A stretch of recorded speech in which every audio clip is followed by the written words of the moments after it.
What is up, everybody? Welcome to TnTTV, the show where you send me replays and I cast them. I am Delthius. How's it going, everybody? Nice to see you guys in the chat. So, announcements. Tournament over the weekend was awesome. Big shout out to Banner Bastion, to all the people who played in the tournament, to everybody who watched. I mean, it was a ton of fun, man. I'd love to see more tournaments like that coming up. I raided Elogian's skin folder. I don't really have like new skins, but I noticed that Elogian's skin folder underneath my show is a little more fleshed out. So I grabbed a few new skins from there, so that's gonna be cool. And then finally. Okay, so Thanksgiving is Thursday, right, guys? So probably not going to be able to do a Thanksgiving show. Oh, and if you please could, I adjusted the audio a little bit. I was listening to a couple of my old videos, and it sounded like the game just wasn't quite loud enough. So I tinkered with it a bit. So let me know if the game is too loud now, if it overpowers me or anything like that. It's kind of hard to tell because the music's really dynamic, right? So the level the music's at right now is not going to be the maximum. It's going to get louder when engagements come up and stuff like that. So how's everybody doing? Oh, okay, and thanks to Best Sequoia NA for slicing up my videos. I'm not sure what that's called, making clips or something like that on the stream. So I did notice that a few of my past broadcasts are starting to disappear now, right? So that means I need to get my ass going on the YouTube channel. I should have time on Thanksgiving maybe, but definitely the Friday after Thanksgiving because I have it off. So I plan to, at the very least, guys, just throw the unedited, show. I think we're on show number 14 now. So shows 1 through 14, throw them right up on YouTube, at least the unedited version, and then I'd like to eventually split it up so you can, search for specific replays like Cyborg versus Mishi or something. Let me see here, reading the chat real quick. Yeah, Vampire Bob asks a bit about about Icebox. Yeah, man, Icebox is still dealing with this kid. I've reached out to him a couple times, but he's a first-time dad, man. He'll let me know. It'd probably be a couple months, but I don't want to get anybody's... Think of it this way at this point, guys. Icebox may come back, but don't be waiting on it anymore, unfortunately. I might find somebody else to do the show with me. I actually don't mind doing it solo bolo, to be honest. It was kind of weird the first couple times I did it, but now I think I've got the rhythm of it. Just casting by myself, so that's not too bad. But I think it is more fun for you guys to have two casters. So maybe I'll host some casting editions or auditions or something like that soon. So yeah, I'm definitely excited. Like I said, my goal is by Friday. I'm gonna spend all day Friday getting the YouTube thing set up, making sure all the videos are archived there. I see Cyborg in the chat. What's up, man? I apologize. I haven't been active lately. Cyborg and I have been kind of putting our heads together, thinking about making some kind of community website, maybe working with Massive Stealth, something like that. And he asked me for a couple deliverables, so I'll definitely try to get those to you on Friday as well. Friday is my first day I've had in a while where I can actually... It's kind of like a spare day, and I can commit some well-needed time to polishing up the stream a little bit for you guys and that sort of thing. So... what we've got going on tonight is I've got a few more replays. Shame on some of you players. Not everybody submitted their replays at Banner Bastion. Typically, if you do play in a tournament, guys, you need to save all your replays. Just because, I mean, it's not going to matter in our scene, but if there's a dispute or a misunderstanding or, my team says they won and your team says you won, you can obviously have the replays to take care of that, but...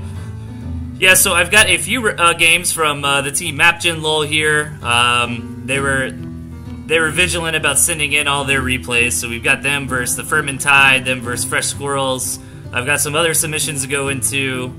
Yeah, there won't be a show on Thursday because it is Thanksgiving, but I'm gonna try to get through most of these replays tonight. I think there's 14 on the list, so. Should be fine, and yeah, if you guys don't mind, let me know how the audio is. I did tinker with it. I tried to turn the game sound up a little bit, so without further ado, let's head into Mapjin LOL vs. the Fermentai Game 1.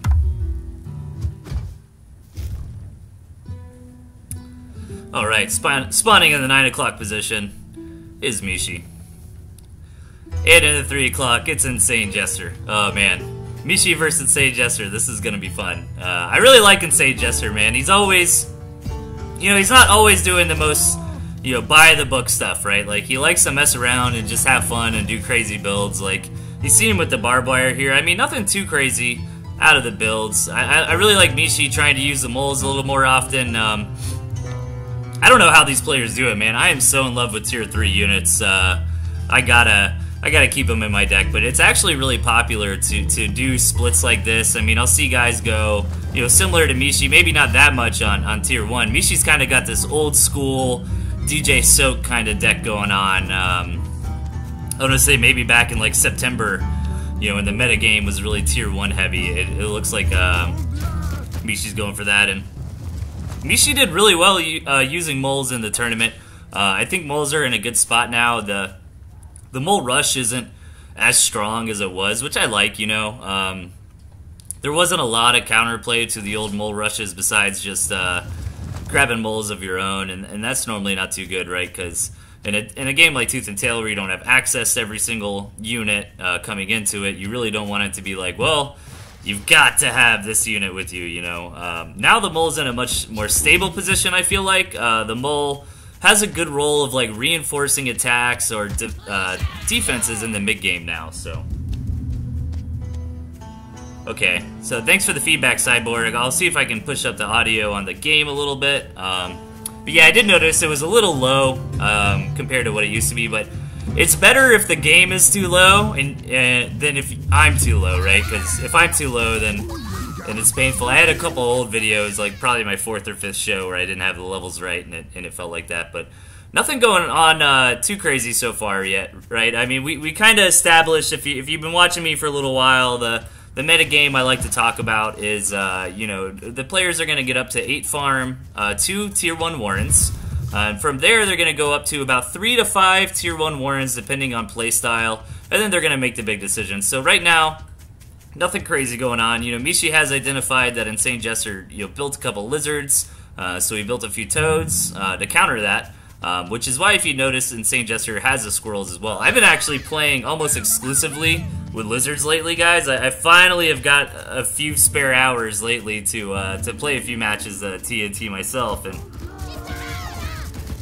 I think the lizards post range 2 buff are in a great spot, and nice sneak attack here by Jester. Comes in, grabs a couple farms, and has to trade his whole army for it, which, might not be a bad trade. It's kind of getting to the point on these farms, I'm not sure which ones they are, but you have to remember, it might not always be economically viable to retake a farm after it's destroyed if you've been mining on it for too long, right? Because if you gotta spend $60 for a farm that's only got, 45 food left on it, that's not good for you. And this is exactly what I'm talking about with the moles, guys. Mishi coming in here for this counter attack and utilizing these moles to really just reinforce that push, ends up taking out his opponent pretty handily there. Alright. Welcome everybody. Thanks for tuning in. Tooth and Tail TV. I got 14 on the docket tonight. A little mix of a few of the Banner Bastion replays from tournament games we didn't get to see over the weekend. And then a couple submissions I got a lot from the gentleman, so shout out to the gentleman for giving me some juice tonight, man. And it's always great casting games from high-level players like that. Interesting for you guys maybe to pick up a couple of new strategies or something like that. So, all right, let's hop into the next game. So spawning in the 7 o'clock position, we've got Jed Erickson. And in the 3 o'clock, we've got Lieutenant Zaksha.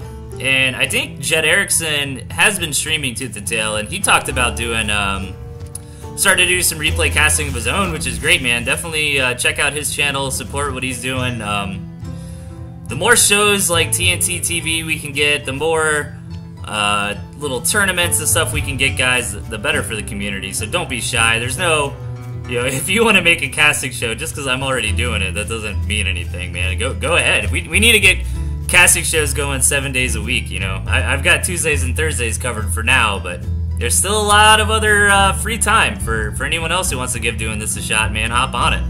I actually liked, if you haven't seen, Strawberry just posted a big comprehensive list under the tournament section of the Discord, giving some tips to anybody who might want to organize tournaments or do casting. But here we go. Jed Erickson went for a 5-farm double Warren, and he's got one squirrel out, so he's applying a little bit of pressure. I really like him kind of abusing this high ground from his opponent. And if you're in the lieutenant's shoes in this case, you're basically better off building your Warrens up here on the high ground, right? Because you want to buffer that zone, and you don't want your opponent to be able to claim this, because 99% of Tooth and Tail is map control and zoning and containing, and it might be hard to understand that as a new player, but think about it, you know, by Lieutenant placing his Warrens down here, he's not giving this area to Jet per se, but he's leaving it neutral.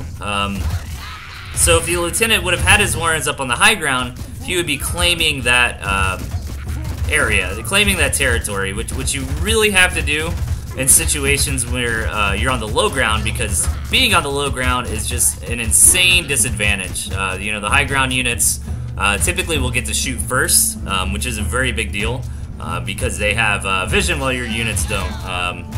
So if you're looking at this game and you're trying to... I love these hats, by the way. Really cool. Yeah, I added a lot of new skins tonight. We've got some hat squirrels, we've got some mole knights, which I thought were really cool. We've got the executioner chameleons going on. All these skins I haven't seen yet, so if you're interested in any of these skins, I need to contact Awkward Fish Guy. He's the one who made the awesome the pig farmers with the Chinese hats and mustaches. But the rest of them were basically made by Logan. So I need to ask Awkward Fish Guy if we can throw his skins in on that same Google Doc, maybe, with the Logans, so all those skins will be all there in the same spot.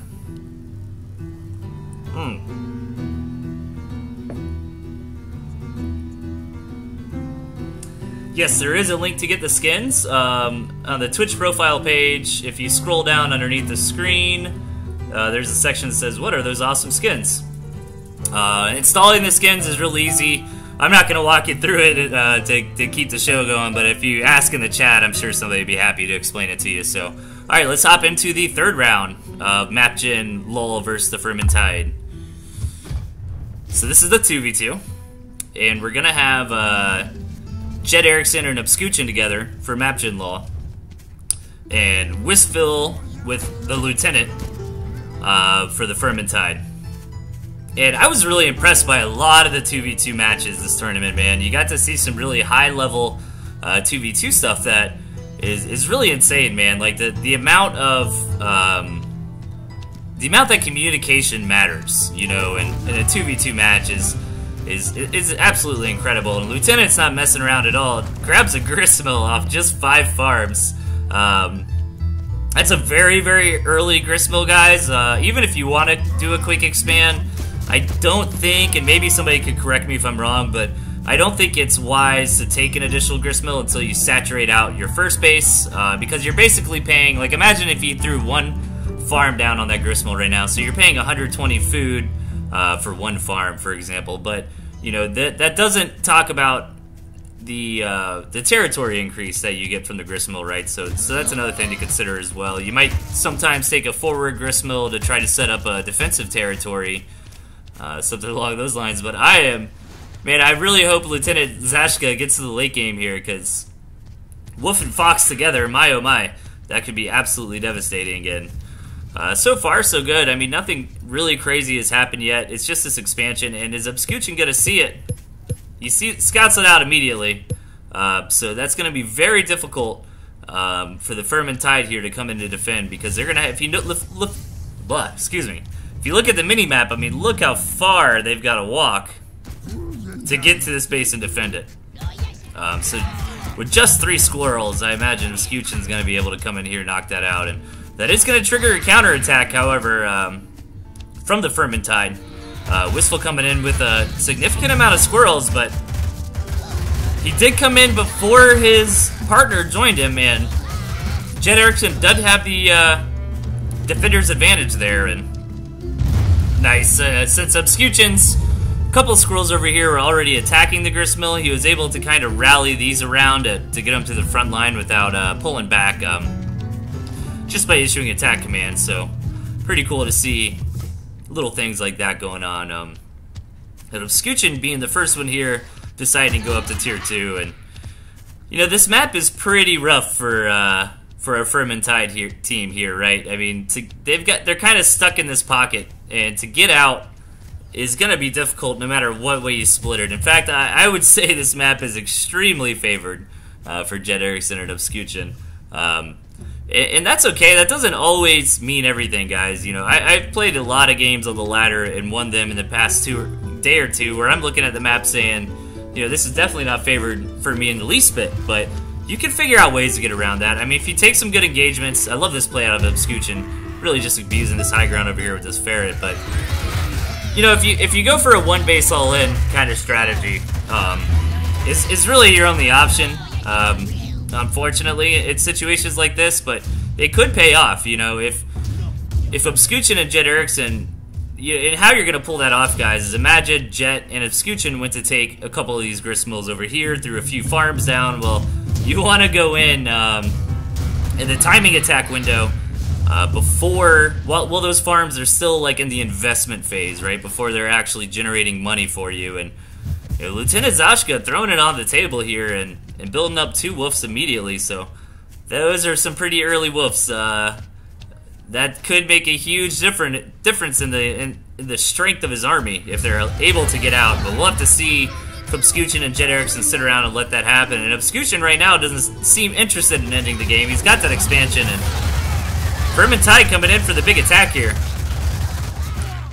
Just look at all that tier 1 out of Jet Erickson and Obscution, man. That's insane. Oh, I haven't seen the French toad yet. Hang on. Where's that toad? Oh, they have a little beret. Is that a baguette on their back? The big bread? It looks like a scroll to me. What's the, if a Logian's watching, what's the bomb on the back? I like their little berets, though. That's adorable. Man, I think I've got, like, every unit skin now, besides, I guess, the defensive structures. My big challenge to you skin makers is, to make a Gristmill skin, man. That would be dope. But, yeah, the wolves did get out for Lieutenant Zaksha. That's gonna allow this next attack to be, you know, more powerful for him, but is it gonna be enough? I mean, Obscution's income is really starting to go through the roof as this base is now in that phase where it's paid itself off, you know, and he's actually gaining money off it, but this should be a fairly easy denial. Obscution's army was out of position. Nice little snipe. I like to see him back out, and you know, the wolf's actually really, you know, I've been playing a lot with the fox on the ladder, and you know, when I play against wolf players, which is pretty often, because I mean, wolf's basically like the right choice to make right now, right? You know, it can be difficult. The wolf is going to allow, you know, the enemy's lizards and things like that to run faster than your fox and take it out, which is unfortunate because obviously the whole micro thing with the fox is being so quick, being able to take a pop shot, run away, but it gets a lot more difficult when the enemy has a wolf. And I'm not saying it's too difficult. I have won plenty of games where the enemy got a wolf and I had my fox out, but it just makes it a little harder. That's all. And I mean, I feel like Lieutenant and Wistful here have played well. They just don't have anywhere to go on this map. They got basically locked in. You know, this little one entrance. It's a really big double-edged sword when you have a spawn position like they do, right? Where they're nice and tucked in, and there's one entrance to and from the base. It allows you the opportunity to do things like tech up to a quick tier 3 unit or something of that nature, but it makes it very easy for your opponent to contain you as well. And just the spawning positions of Obscution and Jet Erickson compared to all these Gristmills, I mean, it would have been very hard for Vermintide to take any Gristmill on this map that wasn't easily contestable by Mapgen Lull here. But again, you know, if you're in a situation like that, you just gotta go for the big all-in play. I feel like that's the answer. You know, otherwise you're gonna get to this point where, I mean, just look at Obscuchin and Jet. You know, taking the campfires, taking all these gristbills, and man, let me talk about campfires for a minute. Good lord, dude. My games lately have just been won by campfires. You know, if you take an extra campfire on your enemy, that's 300 bucks, man. That's basically paying for my fox. If I can just hold that campfire, it's so huge. And I really love that playstyle too. Like, I'll go for a few lizard warrens up front, find a campfire on the map, and just try to hold it best I can.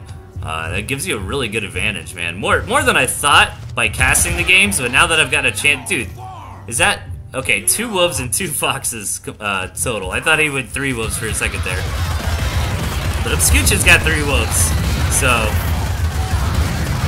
yeah, Jet Erickson and Obscuchin just rolling over their opponents here. And again, I don't really feel like Lieutenant Wistful played too bad. You know, the Lieutenant tried to expand too early in the game for sure, but it was a move. I understand the reasoning. He just should have made that move a little bit later on. That's all. But you know, for Lieutenant and Wistful to get anything done, they would have really had to take these 2 bases, and the only way to take those bases would have been to knock Jet Erickson out of the game, essentially. So, got my coffee.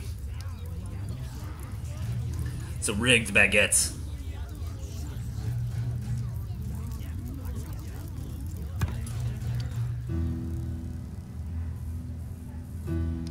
Hey, what's up, the gentleman? Nice to see you, man. Yeah, I plan on casting a lot of your games tonight. I think I got to play you a couple times on the ladder lately, so that was a lot of fun.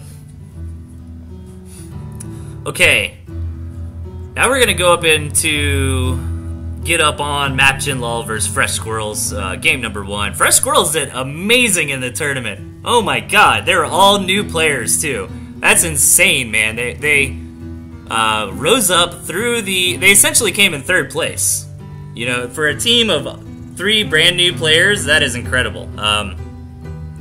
They rose up through the losers bracket, got to the final round of the losers bracket, where Chip's team beat them. I mean, that's Chip, by the way. So, you know, so congratulations to them for doing so well. Oh, by the way, I do want to keep reiterating my announcements. There isn't going to be a show on Thanksgiving on Thursday for you non-Americans out there. I'm roped into family stuff on Thanksgiving, you know, give me a break. So yeah, no show on Thursday this week. I do have Friday off, so I'm going to get the YouTube channel up and running on Friday.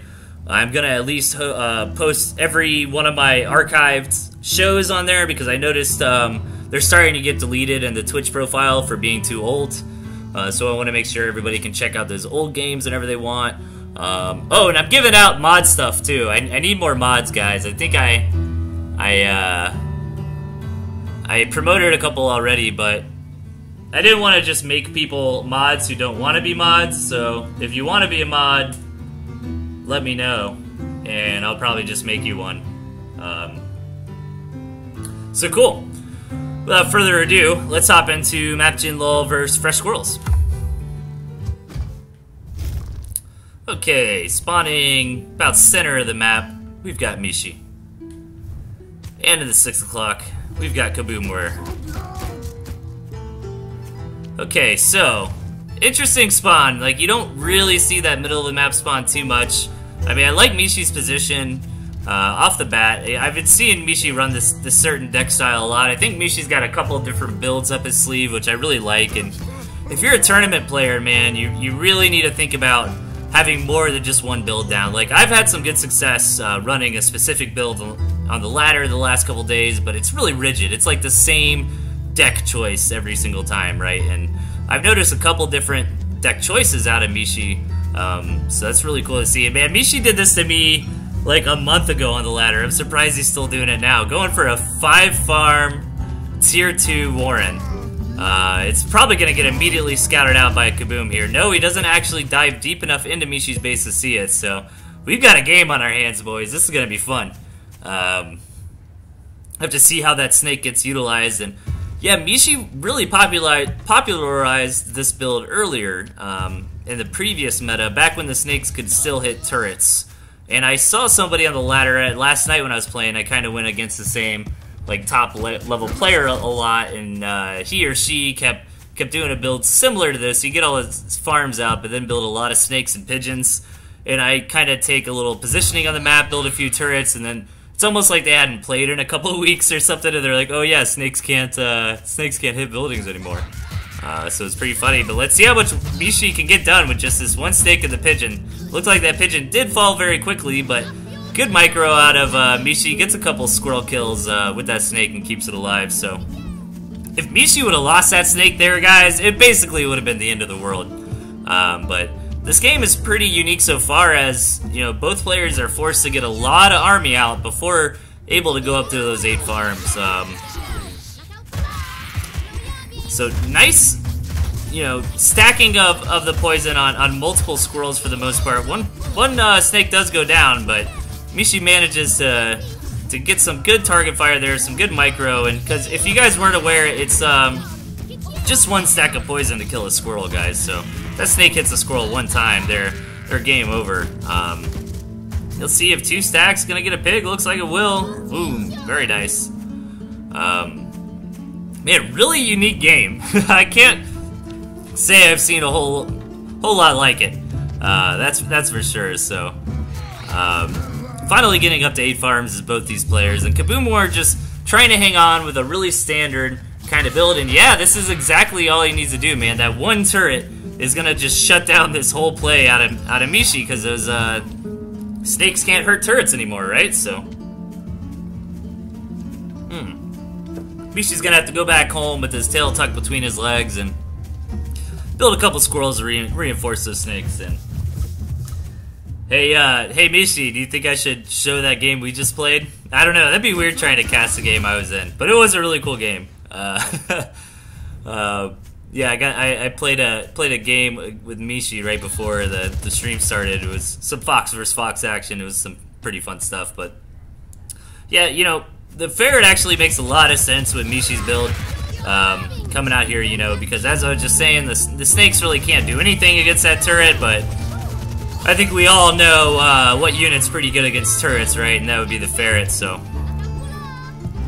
ferret's coming in here for Mishi, taking that forward campfire, and I really like to see Mishi just grab this campfire as well. And I like Kaboom War's play as well. He, you know, I think the Falcon is a really solid tier 2 unit right now. The Falcon does phenomenal against most other tier 2 units. That's why it's kind of my tier 2 of choice at the moment, is going for those Falcons, you know, because skunks can't hit them, chameleons can't hit them, ferrets can't hit them. But here we go. Kaboom War hoping he's got enough. Coming in here, he needs to get a little bit of target fire going with his Falcons, but really handily pushes Mishi back and absolutely dominates this position. Gonna get another ferret on the back end of this attack, and you know, fantastic you know, break of that contain coming out here for Kaboom. And I like this, you know, he's trying to take advantage of his momentum, but he's got to be careful, not overextend. He does lose a Falcon there, but he's still got a pretty commanding lead over Mishi, right? And yeah, it takes his campfire on the back end of that attack, and we just got to the 5-minute mark. Excuse me. So, you know, these players really got to expand or die now. It's not going to be too much longer. You know, good rule of thumb if you're a new player to Tooth and Tail is you want to try to keep 8 farms going at all times, right? So at the 5-minute mark, if the mid game is kind of going to a macro scenario, you might want to have a gristmill up with 3 or 4 farms, you know, either building or completed if you can get away with it. Boomer coming in here, you know, with the superior army. We're gonna have to see if Mishi's defender's advantage is gonna be enough. It looks like it is. That's another thing too, guys. You know, if I was Kaboom War in this situation, there's no reason to get in there and do it. And I'm not trying to be too critical, but the correct move here is to just take a base and never let Mishi expand. Like, because Kaboom War had a superior army, right? But it's really, I mean, defender's advantage is so strong in this game, guys. You can't just have a better army. You need to have, I mean, mountains of difference between the armies, right? It's got to be no comparison. You know, spears versus machine guns for you to be able to beat somebody with the defender's advantage. So if you're in a lead like Kaboom was, the best thing to do is to just kind of contain your opponent. You know, stay vigilant on your scouting. Make sure they don't take any campfires or gristmills, and just take one of your own.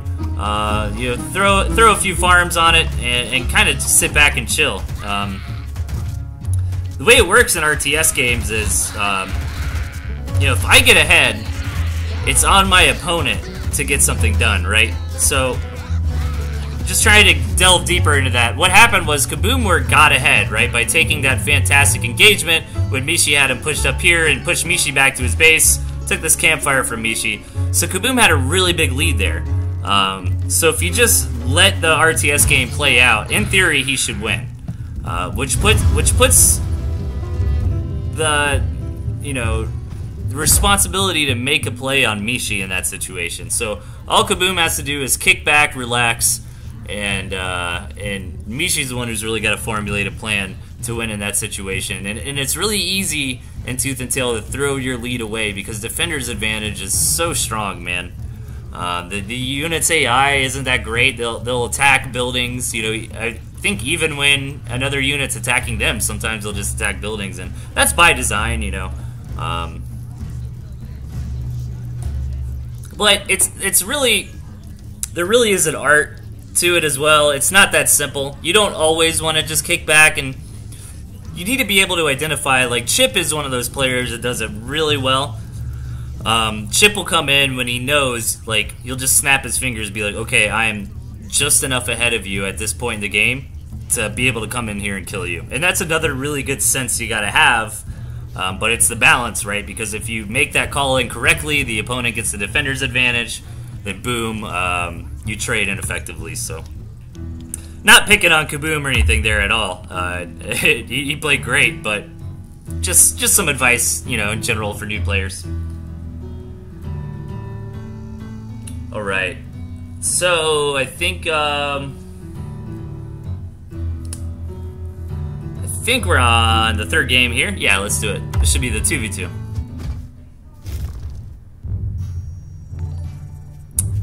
All right, spawning in the left, we've got Premium Bow and Sly Fox, and on the right, we've got Mishi and Obscution. So overall, this map's kind of got that split down the middle situation going on with the Gristmills. It looks like some of the Gristmills, at first glance, they seem to be favoring Sly and Premium Bow a little bit, because it seems easier for them to take their naturals. But really, it shouldn't be that hard for Mishi and Obscution to kind of claim this area as their natural bases, and then these other couple in the middle are going to be contested. So I'm kind of envisioning this split, like, imagine these two bases going to Mishi and Obscution, these two bases kind of right there, you know, going to Sly and Premium, and then they're going to contest over these other two here. And Mishi's, I'm sorry guys, as I was flying around the map, Mishi did go in for a mole attack. Looks like might have got a kill on the farm. I'm not so sure. Mishi's in the chat. I apologize, guys.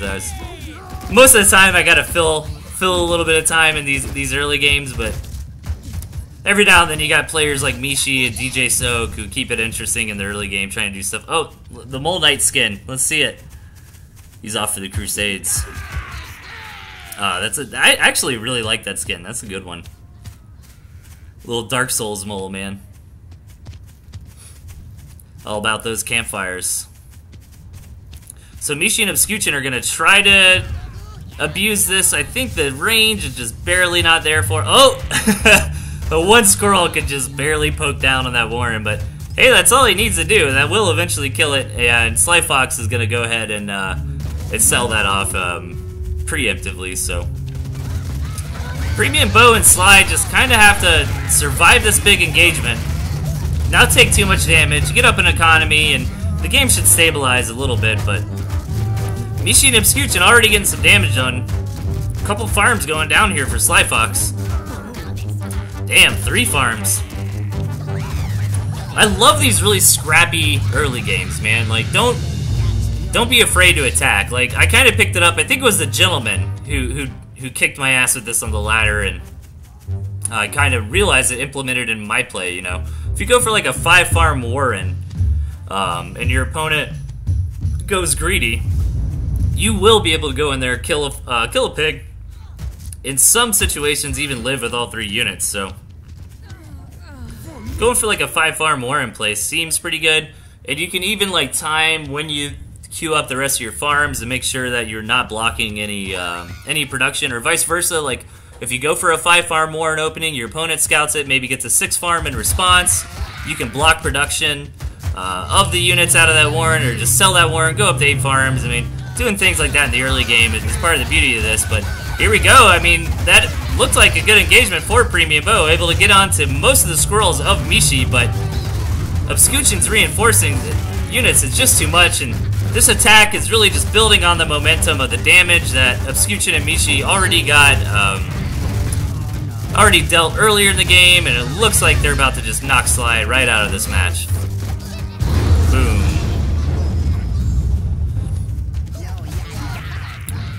So now Premium Bow is kind of in an impossible spot. There's a few exceptions to that. You know, if Mishi and Obscution had to trade their entire armies, maybe. That is a smart little use of barbed wire there. I like that, Premium Bow. But, you know, 9 out of 10 times a 1v2 is going to be basically impossible to come back from. There's a few exceptions to that rule. It depends on when the 1v2 is initiated and what the state of the board is at that time, you know, but I mean, if you think about it, if Obscution and Mishi, I mean, if they have enough, you know, they need to make that identification here. It looks like they're thinking they have enough to come in and just end the game right now, but they could also just take the rest of the entire map and macro up, and Premium Bow would eventually starve, so.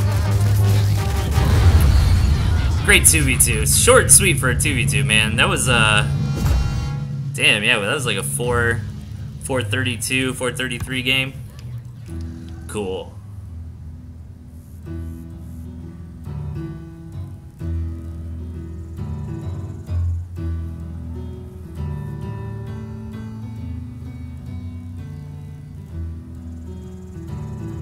But yeah, great job out of both players, guys. So, let's see here. I'm gonna grab a little more coffee real quick. I'll be right back.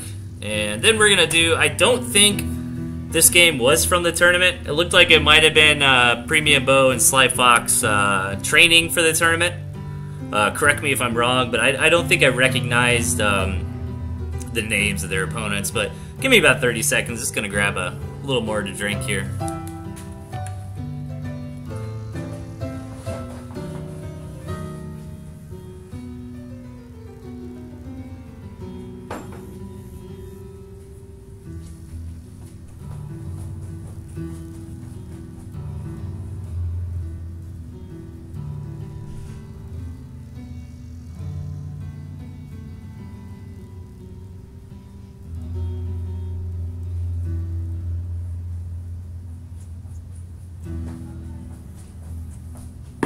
Alright guys, sorry about that. Got me a nice glass of ice water. And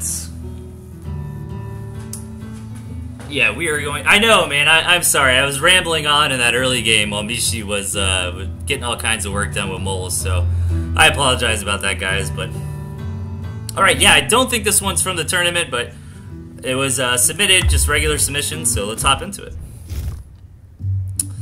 So in the 9 o'clock and 11 o'clock, we've got Citron and James. Their opponents, Sly Fox and Premium Bow. And if I had to guess, this is probably just a match while Premium Bow and Sly Fox were getting ready for the tournament, training, you know, in the days leading up to it. Correct me if I'm wrong, guys. I don't recognize Citron or James Bowring from the tournament. I recognize them from the ladder. I think I played both of them last night. Actually got to play for a few hours last night and had so much fun, man. I love this game. It's a great time. But Premium Bow is not messing around in this game. Going to that 4-farm double lizard aggression. Citron got a safe opening. Actually, both of his opponents went for a safe opening, and actually both of his opponents are going aggressive, so not gonna be as effective as Premium Bow would have hoped for.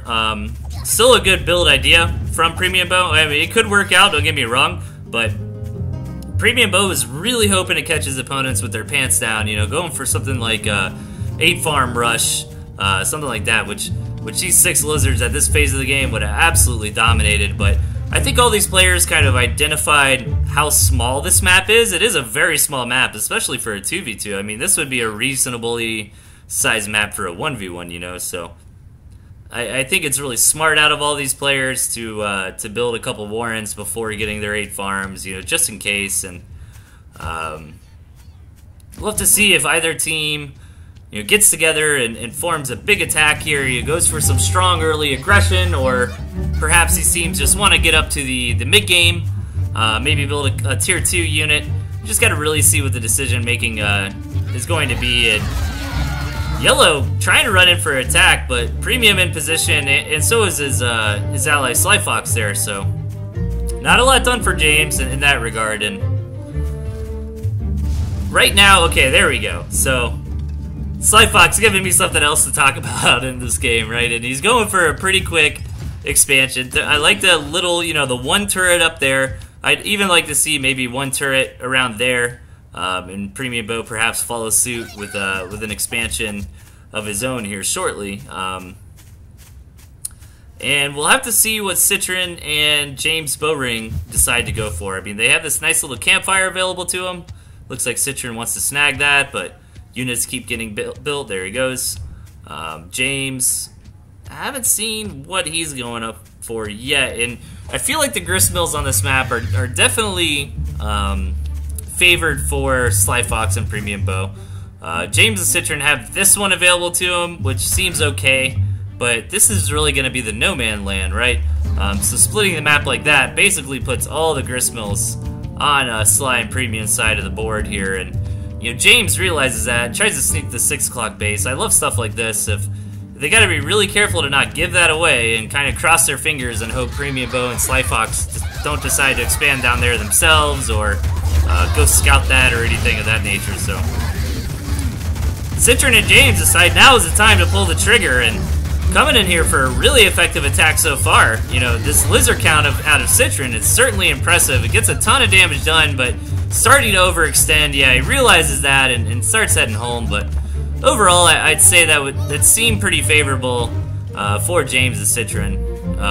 You know, Premium Bow lost most of his units there. Slyfox does still have a pretty large army for him, but you know, he was a little late to the party, I think, on that one. But look at this, man. Badger and Wolf coming down at the same time, and James has almost got his Fox up. So we're really getting into this tier 3 phase of the game. Yeah, so far they have not seen this sneaky base out of James, and here we go. The Fox Micro has begun. Now, I noticed with the additional lizard range, like situations like this, the lizards will eventually kill that Fox, so it makes it even more difficult to micro the Fox there, and that Fox goes down basically immediately for James, which has got to feel good for Premium Bow. You know, good job chasing that thing down, knocking it out, getting it out of the game. Well played there for sure. And man, if Premium and Slyfox just noticed this 6 o'clock base from James, I mean, this game would basically be over. That's really what their team is counting on for additional economy here. And I like this barbed wire coming out of Premium. It's going to be rough for our yellow and green team here to deal with that. And Premium Bow's really got to get an expansion of his own up, and there he goes. But that's a really contestable expansion, and the Badger is now on the board. James has got his Fox back, but Slyfox has his Rambo Badger and a Wolf of his own, so here we go. Big engagement, lots of tier 3 units in here. Can't let that Badger die. Slyfox micros it fairly well and keeps it alive, and Citron and James win that fight pretty handily and deny the expansion for Premium Bow here. And I love this kind of thing where I was saying, you know, this map looked really favored where the gristmills were for Premium and Sly, but it looks like James and Citron are making it happen against the odds, you know, taking a sneaky base, putting their foot on the ground, and winning a big engagement and trying to take some map positioning on the back end of it. Makes a lot of sense to me, so really cool to see. Here we go, Badger versus Badger action. It's a lot of reinforcing squirrels for Citron, though. Damn, that wolf buff is a significant thing, and Slyfox gains a ton of value out of that engagement, I felt like. And oh my god, Slyfox, you're a madman. Dude, what a great submission. Now I see why this was submitted to me. 5 tier 3 units on the way for Slyfox off just a 2-base economy, and look at this Badger just wrecking things with that wolf buff with some pigeon healing. Ooh, gotta keep it alive though. Oh my god. Hero Badger, dude. I'd love to see how many kills that thing racked up, you know, like how much food value it got at the end of the game or something. That'd be a really neat stat.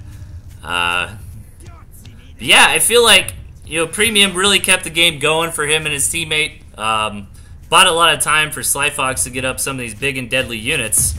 And this Badger Wolf Pigeon combination is doing a lot of damage here. Slyfox Micro has been great. I don't think he's lost that that Badger yet, but James really trying to micro the last couple lizards he has to take down the wolf from Slyfox, but doesn't quite get it. Man, they're still on. Oh no, they know about this base now. They need to go kill it. Yeah, Sly and Premium know about that 6 o'clock, but they're trying to deal with things elsewhere at this current point in time. And the Badger's just gonna wreck that Fox. Oh my god. Yeah, that's a big counter to the Fox, man, is the Wolf, dude. The Wolf speed buff is just... Yeah, that's the whole, you know, Fox is a glass cannon, right? And the whole gimmick is you can run fast, but when other units get that Wolf buff, they can run pretty damn fast too, and 9 times out of 10 will catch your Fox and definitely, you know, knock it out. That's why if you're a Fox player, I recommend taking a defense structure as well. Setting up, you know, a spot you can kind of run back to that's safe. And we've got a starving player for both teams here. Premium's got a balloon up. He's got a nice little bastion to try to get back into this game. Yeah, James is going to tap out effectively immediately as that base is contested, and that's going to be it. Premium and Sly take a really cool 2v2. Man, Wolf Badger combo. That was really cool. Alright, Mishi vs. Joe is coming up next. This is going to be a good one. Give me 1 second, my cat wants to come inside.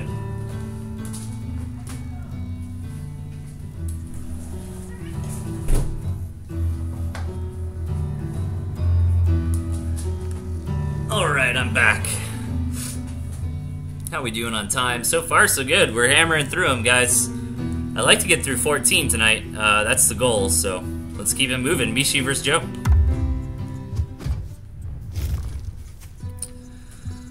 Alright, spawning in the 12 o'clock position is Mishi. And in the 6 o'clock is Joe.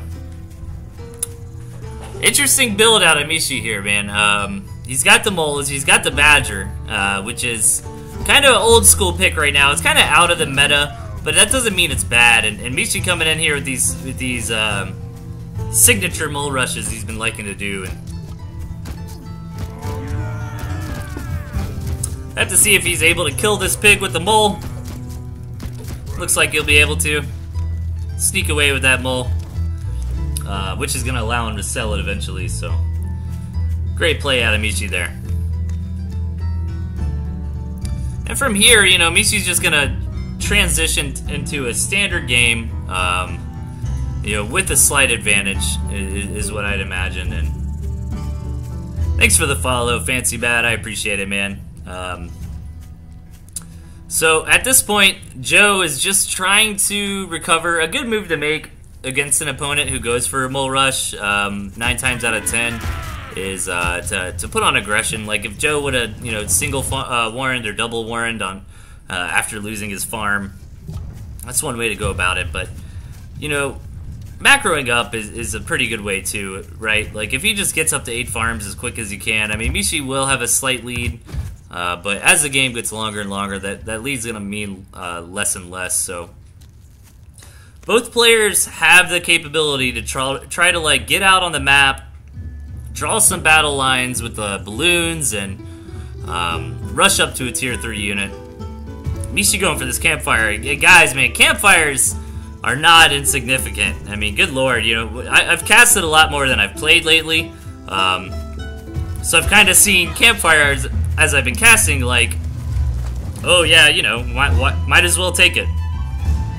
But campfires make a big difference. If you think about it, you know, if, you know, Mishi took this campfire, let's say at like 2 minutes into the game, right? So by 5 minutes in, Mishi's netted an additional 240 food. So that's enough off that campfire, because I believe you get 300 food total, right? And you had to pay 60 bucks for it. So that's 240 food, which is enough for a tier 2 Warren and 2 units to be built. So it's not negligible. You know, and a lot of times the early games and the mid games will be contested over these campfires, and you can trigger people into moving out when they don't want to by taking a campfire and threatening them. Campfires have a lot of HP, man. You know, if your opponent takes a campfire and isn't really doing anything else that's that greedy, you know, building a lot of tier 1 units, it's going to be hard for you to get in there and take that campfire. You got to have some good micro or be careful. And Mishi, he's got some Splinter Cell chameleons here, man. This is Solid Snake setting up, going on a mission here. We'll have to see if it pays out for him. Oh, I like this play. So the chameleon's going to try to sneak around the back while the rest of the army is kind of just in position in case of a counterattack or something. But Joe is no slouch, man. He sniffs out something weird is happening. And it was cool, Mishi. Nice try, but didn't quite work out for him there. So decides to take an expansion. It's about that time anyways. We're at about 340 in the game. So and here it is, the big play. Grabs the Badgers. So Mishi's kind of got his battle plan on the table here. You know, he wants to take an expansion, get a couple farms out on it. He wants to get this Badger out. And meanwhile, Joe really wants to muscle for some territory on this map. You know, he's got to draw this battle line in an advantageous way to himself. He can't just let Mishi, you know, build balloons here, take whatever gristmills he wants. So here comes another engagement. Those Falcons doing a pretty good job getting some damage out, but we're not quite on the back line as well as they could have been. But is this one Falcon? Not quite. Yeah, enough squirrels are there, so Mishi took that fight, but not by a whole lot. I mean, it was really close. And now is Mishi gonna have to sell the tier 3? Now he decides to sell some other things to get that batter out, and maybe Mishi will build a couple pigeon warrens here. You know, heal up that Badger.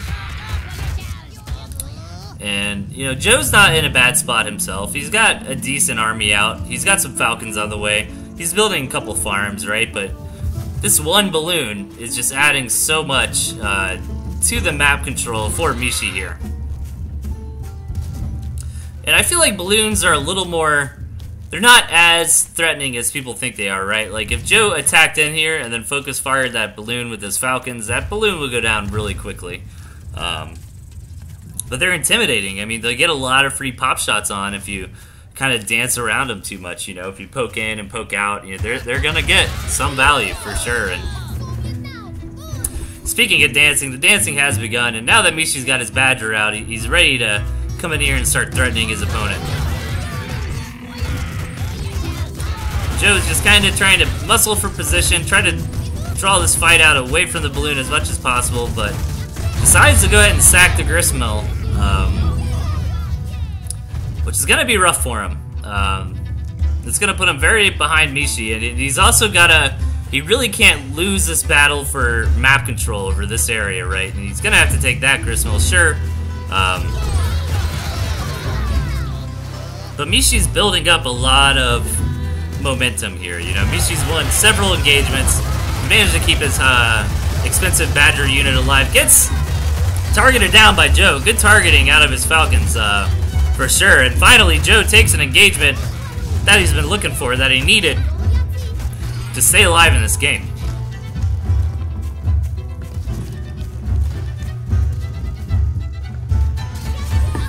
But what's the big difference here, guys? Mishi's got an 8 farm economy compared to Joe's 2. Joe's 1. It was really it was a really hard decision for Joe to let go of this gristmill earlier. He probably had to. I don't think he would have won that engagement. And it would have been like, well, I lost my army and the gristmill, so now I'm out of the game. Mishi did not sell off his batter. He decides to save up for another one. And look at this. It looks like he's going to do a little mole flank attack here, targeting some of the infrastructure of his opponent. And I think it's a good play. I don't think it costs Mishi a whole lot. He could get some pretty good value done. Look at this cool skin, man. Ah, they got little halberds, little axes. Totally dope. Shout out to Logan for that one. These are Awkward Fish Guys skins right here. The Santa Falcon and the pig farmers. So really cool as well. And I wonder if Mishi's just gonna send these moles in by themselves. Is that the idea? He's probably just gonna target something with the moles and then run back. Yep. Oh, and now he's probably gonna attack on the front with the rest of his army. Ah, that was really slick. If he moves out, oh no, I bet he's gonna wait until Joe. Yep. So now Joe's got to go deal with the moles.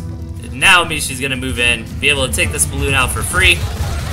Take a much better start to that engagement than he normally would have, which is great play. And these moles are still unanswered for Mishi on the back end, so awesome play out of Mishi there. But Joe still takes a pretty good trade.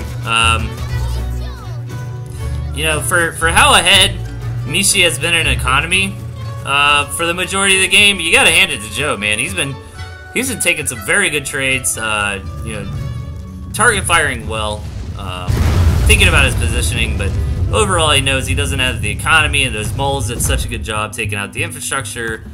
Yeah, he's out of that one. So.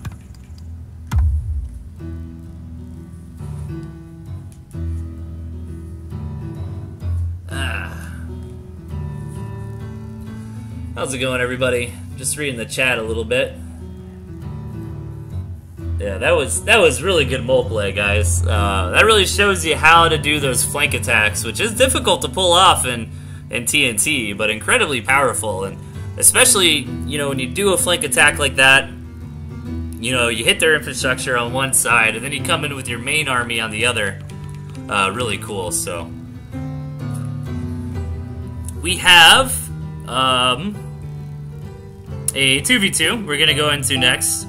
I think that's all the tournament games I really got, but I got a lot of stuff from the gentleman to end the night on, so that'll be really cool. We're on replay 9. I think I'm gonna try to make it to 14. How are we doing on time? Oh, it's only 9 o'clock, man. I'm blowing through these replays, guys, so we should have plenty of time to get through everything here. Let's do it. Alright, so interesting. Yeah, it looks like Premium Bow and Slyfox just must be buddies. I saw Premium Bow and Slyfox name, I figured they were practicing, you know, for the tournament or whatever. But Premium Bow and Calbane spawning over here in the right, and in the left we got Slyfox and Lord Hearts. Now Lord Heart does have the moles. Ah, yeah. Okay, Premium Bow's got a lot. I really like his deck here. Got a lot of those defensive structures. Maybe relying on his ally to deal with some of the more bread and butter units, like the Falcons and the Chameleons here, and the Owl. And Premium Bow can get a good setup going for his team and kind of claim this map. You know, split it down the middle. And how does this map look? Does it look pretty fair? I mean, I guess it could technically be split in a way that would be four gristmills per team, but a lot of these gristmills are just out in the open, and it is going to be a little easier for Premium Bow and Calbane here to take some of these gristmills because they're a little closer to their base, right? Like this one's basically a pocket for Premium Bow, but some of these in the middle are kind of up in the air, and yeah, it's going to be easier for Premium and Calbane to take them, but that doesn't mean Slyfox and Lord Heart simply cannot. You know, it's just they're gonna have to muscle for control, muscle for positioning, and between the two of them, they have a turret, so that will help. But some crazy builds coming up already. Slyfox and Calbane both are rushing straight up to tier 2. Lord Hart is going for an incredibly fast expansion and a campfire, so Lord Hart is just hoping he can cross his fingers here. Sly Fox can keep him protected, and he can go up to an insane economy, which I love, especially to 2v2, man. A good response from Premium Bow. I don't think their team, their team is aware that their opponents are going for economic play here, so. Man, this game is nuts. It's 2 minutes in, guys. We've got an Owl Warren on the field.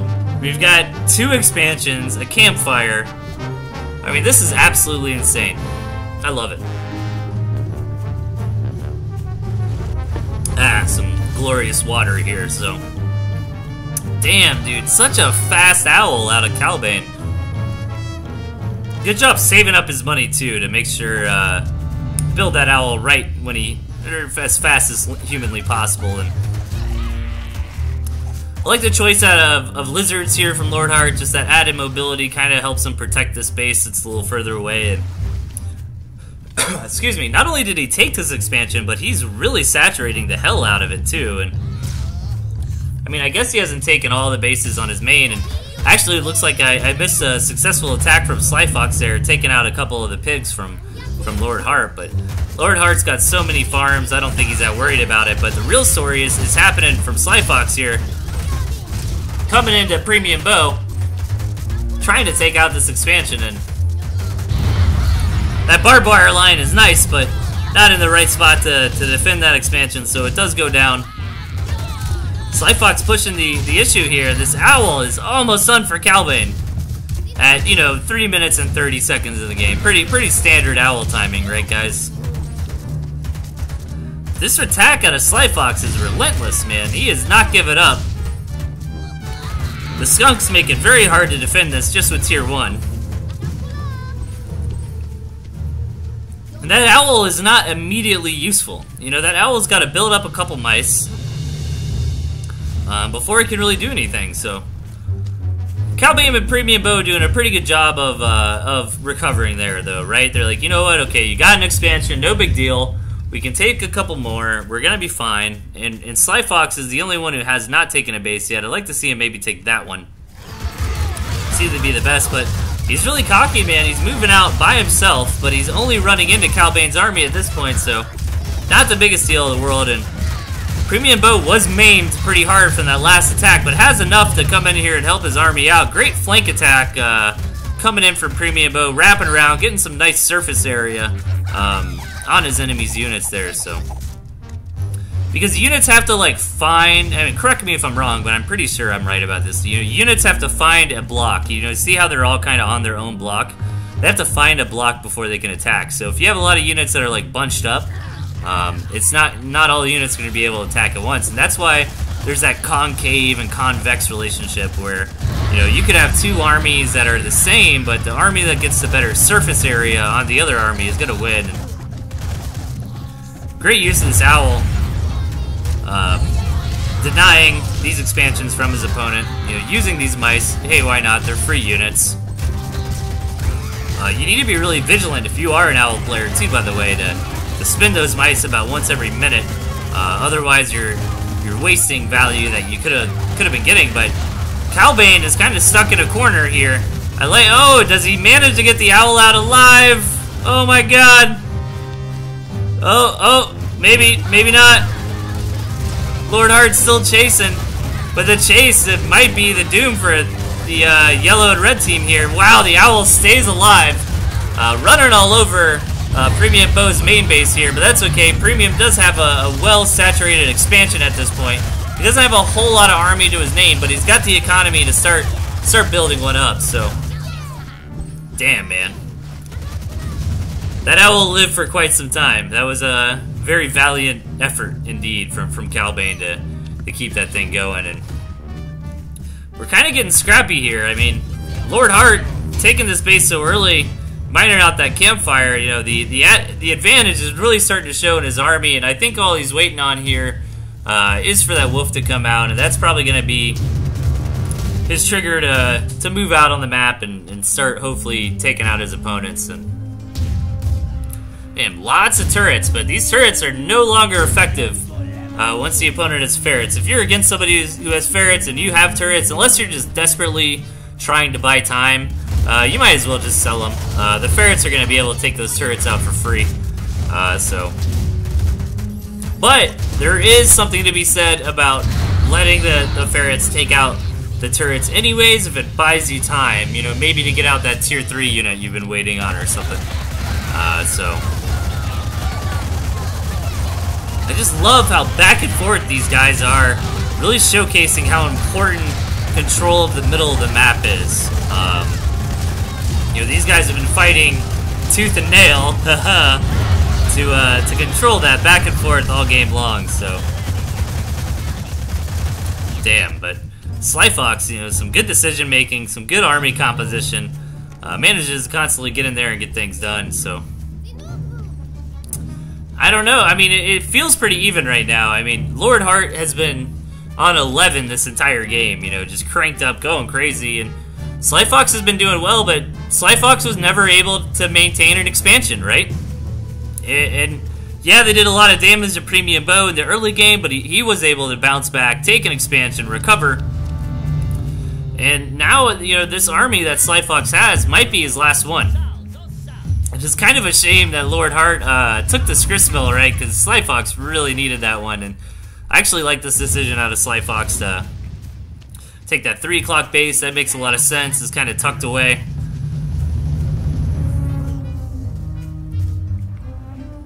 But look how out of position Slyfox and Lord Hart are. And Premium Bow is starting his siege. Nice sneak attack come over here by Lord Hart. He's going to take this Gristmill out, but that's not a big deal anymore. Meanwhile, we got a lot of fronts going on in this war now. Premium Bow is starting to break into the soft underbelly of his opponent's base here. It's starting to siege some critical infrastructure. But on the back end, Lord Hart has moved in and is trying to break his opponents right here, right now. But they have an impressive turret line. They've got a couple owls up. It's going to be difficult. If that wolf goes down, that's going to be very bad for Lord Hart. Sure enough, it does. All those turrets make this hold relatively easy for our green and blue players here. And now, they're in a great position to counterattack. Nice little tanking Gristmill action going on here from Calbane. But yeah, Premium Bow just getting a lot of value out of these ferrets over time. Slowly but surely knocking out defensive structures, knocking out warrants. And yeah, we've kind of got two fronts going here. Oh, but Premium getting ready for the wraparound attack. Hoping to communicate with his teammate here and siege up in a pincer formation.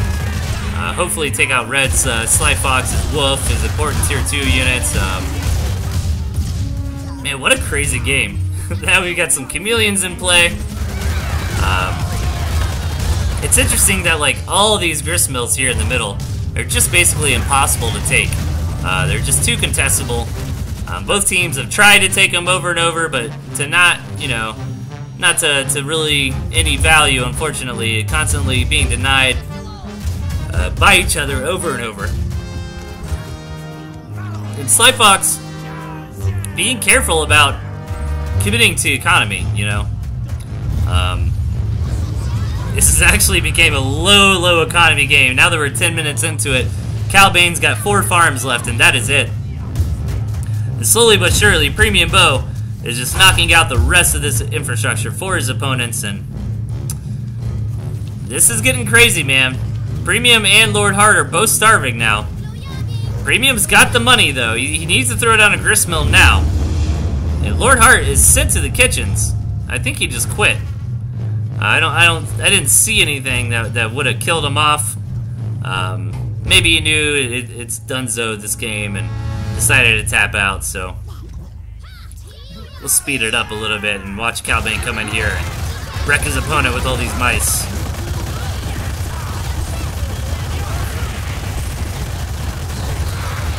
Ooh. Great submission, man. That was a lot of fun.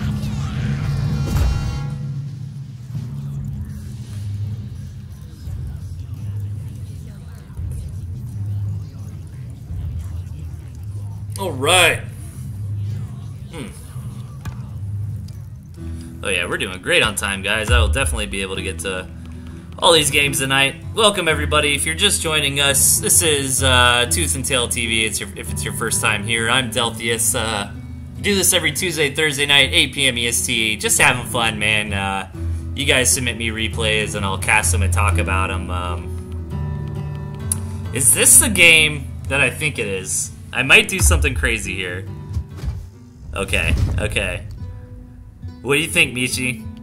Alright, guys. For the first time ever, I'm gonna cast my own game. What do you guys think of that? Is that weird? It feels weird. I think it's gonna be weird. But you know what? I'm a weird guy. So we'll see. How am I gonna do this? Like, I think, okay. This is a ladder match. I played against Michi right before starting the show today. I figured I'll show it to you guys, because why not? Alright. Spawning in the 6 o'clock, as Bellified, is Michi. And spawning in the 1 o'clock, as Hopper, is Delthius, which is me. So, this map was really small. Like, how am I gonna do this?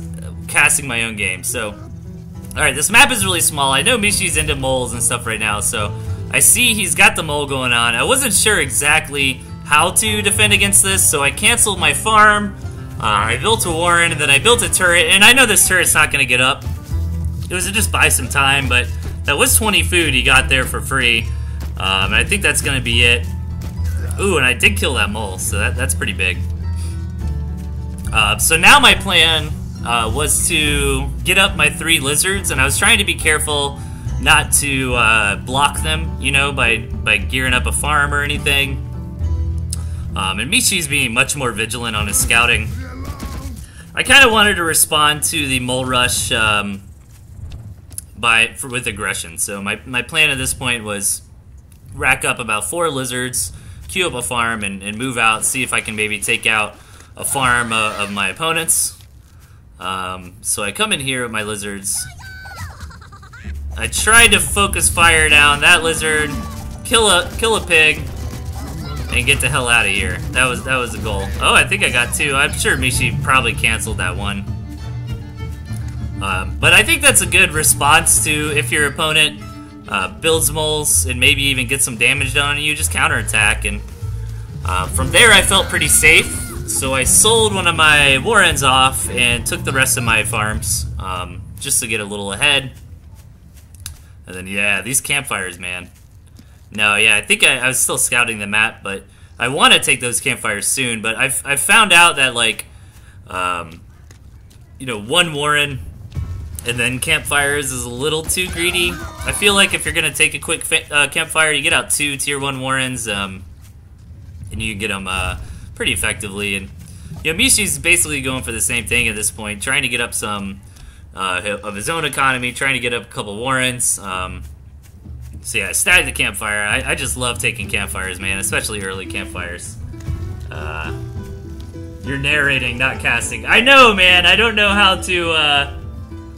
to cast my own game, right? Yeah, you're right. This is totally more of a narration than a cast. I just want to see if I could do it, and I think the answer is no.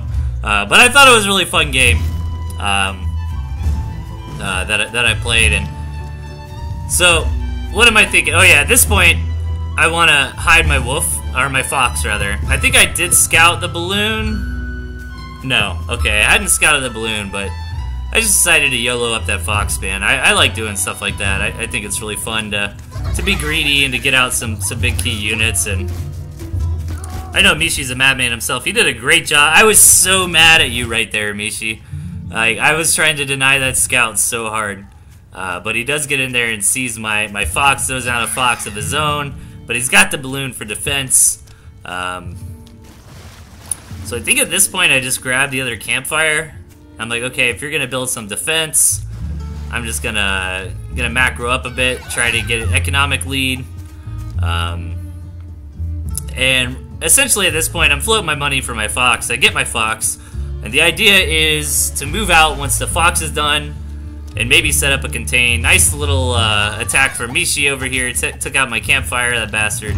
But I tried to catch his lizards on the way back, which I got quite a few of. And then, I don't know, I figured why the hell not make a couple of turrets here.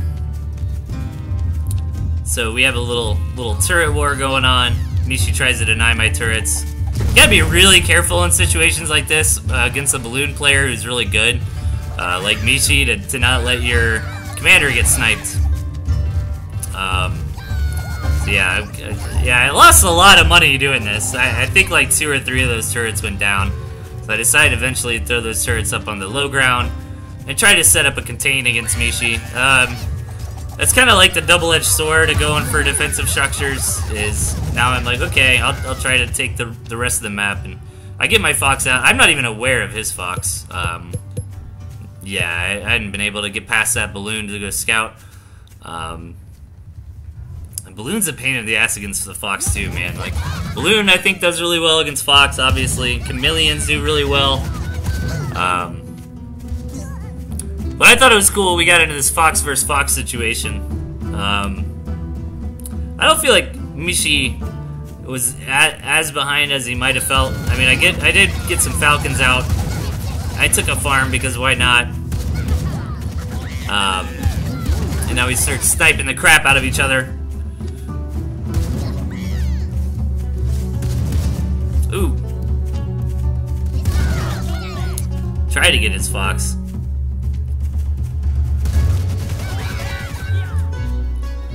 But yeah. I think that's about when, yeah, decides it's over, but that was a fun one, man. I don't know, I figured I'd show that. I can't, yeah, you're right, I totally can't cast my own game. It feels too weird. I can narrate my own game. I can say, this is what I was thinking here, but can't really cast it. I tried, you guys. Where was I at? I think I did this one. Yeah. Yes, I did that one. So I'm on Sly Fox versus the Gentleman.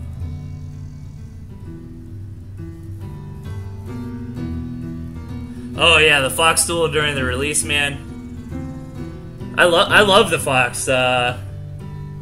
You know, I've tried to play it. I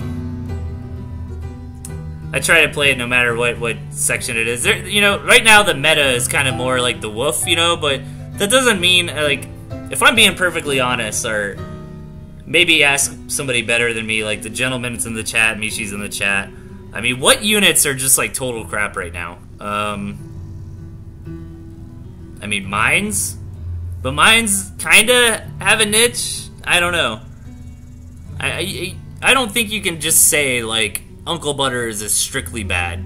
You know, he might be on the lower side. Maybe snakes feel a little weak, but I don't think any unit is just bad right now.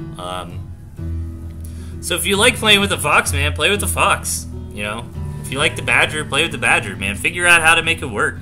That's part of the fun of RTS games. And what's cool is you actually get an advantage if you figure out builds that are outside of the meta, because your opponent's gonna have no idea what you're doing.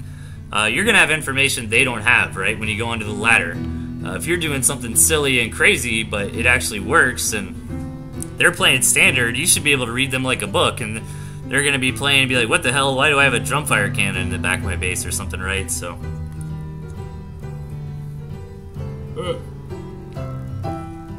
alright, enough chatting. Let's hop into this next game, Sly Fox versus the Gentleman. Alright, big shout out to the Gentleman for sending me a bunch of replays to do tonight. I appreciate it. So spawning at 3 o'clock is Sly Fox. Spawning at the 9 o'clock is the Gentleman. And these are no longer tournament VODs, guys. Maybe this one was, because I know both these players were in the tournament, but I don't think so. Just ladder games and stuff. If you are new to this stream, man, send me some replays to cast. You know, Toothandtailtv@gmail.com. If you're a new player and you don't want me to pick you apart, just say so in the email, and I'll take it easy on you. I try not to be too critical. I try to, how do I explain it? Like, if I don't recognize people's names, I'm not gonna point out, you know, somebody's floating 200 food or something like that, you know. I'm not gonna point that out. But if Mishi's floating 200 food, I'm gonna totally point it out. I'm gonna be like, Mishi, what the hell are you doing? Does that make sense? Like, if it's a known high-level player, I'm gonna go a little harder on the cast than if it's, you know, maybe somebody who's only played a few games and tuned in, liked the channel, and decided to throw me a replay. I'm not gonna go crazy on you guys. So far, so good. You know what's actually intricate about this early game I didn't really touch on? It's actually a really good point. Is you notice how they both, like, okay, so the gentleman, it looked like, went for a 5-farm Warren, and he scouted that his opponent did the same or went for a 6-farm Warren. And the point of going for a 5-farm or a 6-farm Warren, there's two reasons you want to do that. I would like to note real quick, Sly Fox took a really crazy expansion, but you go for a 5 or 6-farm Warren as a safe opening against aggression, and as an aggressive opening against greed. Does that make sense? So if somebody goes for a 4-farm Warren, or if somebody goes for a Mole Rush, if you built a 5-farm Warren, you're going to be pretty safe against that. And if somebody went for 8-farm opening with no Warren, you're going to be able to go in there and punish them. And Sly Fox tried to take a really early gristmill, but the gentleman's a very high-level player. He realized this and is just going to come in here and devastate this forward position of Sly Fox. He's got to be careful to not overcommit taking out this gristmill. That gristmill is going to tank a lot of damage. He's doing a good job kind of keeping half his lizards in the back dealing DPS and half his lizards zoning the other squirrels. But what I wanted to say about the other game, so okay, so the gentleman went 5-farm Warren, scouts his opponent. His opponent went for something really similar, right? So what he did was kept queuing up farms and did not invest any money into the actual units themselves. And that's something really important to do, because if you try to go in there, if you go 5-farm Warren and try to go in there with 3 lizards against an opponent who went 5 or 6-farm Warren, you're going to get wrecked on. You're going to lose all your lizards and nothing's going to happen, so. Oh, look at this. Ooh, that is such a mean contain, the gentleman. You are a mean man. So this is Sly Fox's only entrance. And Sly Fox does not have a melee unit to deal with this barbed wire. So really the only way Sly Fox can break out of this barbed wire is to just suicide squirrels into it until the barbed wire has taken enough damage from dealing damage to die. So Sly Fox did get his commander out on the map, and this is really important because it's going to be a lot harder to do that later on when the gentleman's really paying attention and has his units up here. So yeah, he's got to take a gristmill, which is a good play, but the gentleman's going to be vigilant on his scouting, I'd imagine. Oh, okay, yeah, I was going to say, how has he already seen that? He hasn't seen it yet. Gonna grab that campfire. Man, let me tell you, grabbing campfires is a bigger deal than I've been saying. And I have been saying it's a big deal, but oh my god, dude. You know, if you can take a campfire in the early game against an opponent, and I mean, the game revolves around that campfire. If you can, you're just ahead, right? You're both on one base, but you're on one base plus. You get, I talked about it earlier, but you know, taking a campfire and mining it out is the equivalent of netting a full tier 2 Warren and the 2 units it produces. You get a 240 food out of that total. So that's pretty damn significant. So I am such a campfire fiend, man. If you play against me on the ladder, here's a tip. Keep scouting those campfires, because I will constantly take those, man. I think it's just such a good play, and I've been really loving the lizards lately, too. Oh, so this is smart. Just kind of walking these skunks up. I really like this out of Sly Fox, actually, because I thought he was going to lose so much more value trying to break out of this, but he just, you know, skunks are relatively... Oh, wow. That is insane. That's not too bad. This is really well played out of Sly Fox, because the skunks are somewhat tanky, right? So he's able to come in here. You know, barbed wire takes damage as it deals it. Otherwise, a situation like this, it would be impossible for Sly Fox to win. So just letting these skunks kind of tank and heal up, and you know, if these squirrels try to come in here and do something about it, I would have liked to see Sly Fox pull back a little bit earlier, but Sly Fox only lost a single skunk out of that trade. I mean, they're getting such a nice gas cloud put down on the opponent's squirrels, so fantastic play out of Sly Fox. I actually think he might have a chance to win this game. You know, I thought for sure this game was going to go to the gentleman. Hands down. But now I'm becoming a believer. Very sly play here, for sure. So now he's got a ton of skunks, which are going to wreck any kind of tier 1, but smart tech switch from the gentleman here. This is what I do as well if I go up against people with skunks, is just start building a lot of falcons, right? Because I feel like the falcons are such a good tier 2 unit because 3 of the other tier 2 units can't even touch it, you know? But they are squishy. I have a lot of fun with falcons, though, to be honest. I like microing them, making sure they're in the right spot. If you have good positioning with your falcons, you can get a lot done. And it looks like the gentleman wants to go for a base race. Ooh, this is exciting. Now, this actually makes sense for him because he does have... oh, and very nice, just target fires a gristmill and runs back. But he's going to be disappointed and a little confused that his opponent's not out of the game. So he's going to have to scout here, here, and here. Now, he's got all these gristmills. These campfires, which are going to keep him in the game for longer. Which is why I like the idea to make this kind of play from the gentleman. But look at this from Slyfox. He knows he should be able to take the gentleman in a straight-up fight. Positions his army to defend his last remaining gristmill here. So this game is super clutch, dude. It's fantastic replay submission, man. Thank you so much. This is definitely the type of stuff I love to see on TnTTV. So yeah, that's rough, man. The gentleman's just gonna have to decide when it's time to pull the trigger and go for it. All this infrastructure will slowly be taken out. And the gentleman can get a gristmill of his own up. Oh, the lizards fit through there? Nice little wraparound. Is he gonna be able to all in this gristmill? It doesn't look like it. But these falcons getting a lot of damage onto these skunks here. Damn, those chameleons coming in too.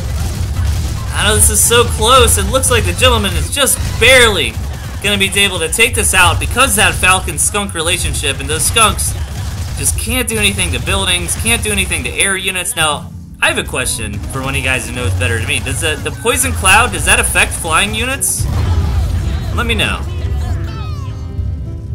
Man, what a great game.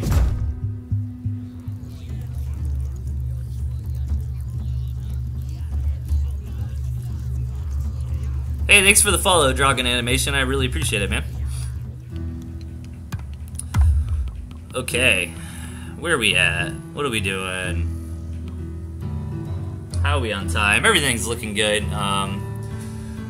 Since I have got a few new follows, I'll assume we got a couple new faces joining us tonight, so welcome to the club. Welcome to ToothandTailtv. I'm Delthius, your host. I do this every Tuesday and Thursday night, 8 p.m. EST. You guys submit me replays, toothandtailtv@gmail.com, and I cast them for I normally go for about 2 hours a night, maybe 2.5 or 3 if I feel really good. So please send me replays, guys. I can't do this show without them. I know a lot of you have sent me. I feel so bad for the amount of replays I've had to throw away. Like, literally, not even exaggerating, I've probably had to delete or just throw in the trash can about 100 replays that have been submitted. Maybe more like 50, I'm not so sure. I'd say closer to 50, like 50 replays or so that have been submitted to me I've had to not cast because I only cast the current patch. And I do want to point out too, if you guys notice, there's like a lot of games from the gentleman on here. What I do is I prioritize unique submitters. So if you're watching the show, you've never submitted before, you want me to cast one of your games, it's basically guaranteed to get cast as long as a new patch doesn't come out that makes it an old replay, right? You know, say I get like 10 games from the gentleman and then 1 or 2 from some new faces. I'll do those 1 or 2 from the new faces and then go to the gentleman. Pretty common sense. I will not be doing the show on Thursday. It is Thanksgiving, the American holiday. Most of you should be familiar with. Everybody should be familiar with. But Friday, I'm really gonna get the YouTube thing going, man. I noticed a lot of my older videos are no longer on the past broadcasts section anymore of my channel. So this is the 14th show I've done, so that's almost 30. That's about 30 hours of content I've made so far. And my first goal is just gonna be to post those unedited videos, just get that up there, right? You know, baby steps. And then hopefully, eventually, I'd like to get in the habit of actually making cuts, you know, so that way you could go to YouTube and type in The Gentleman vs. Sly Fox, and this game would come up, right, in its own VOD, that sort of thing.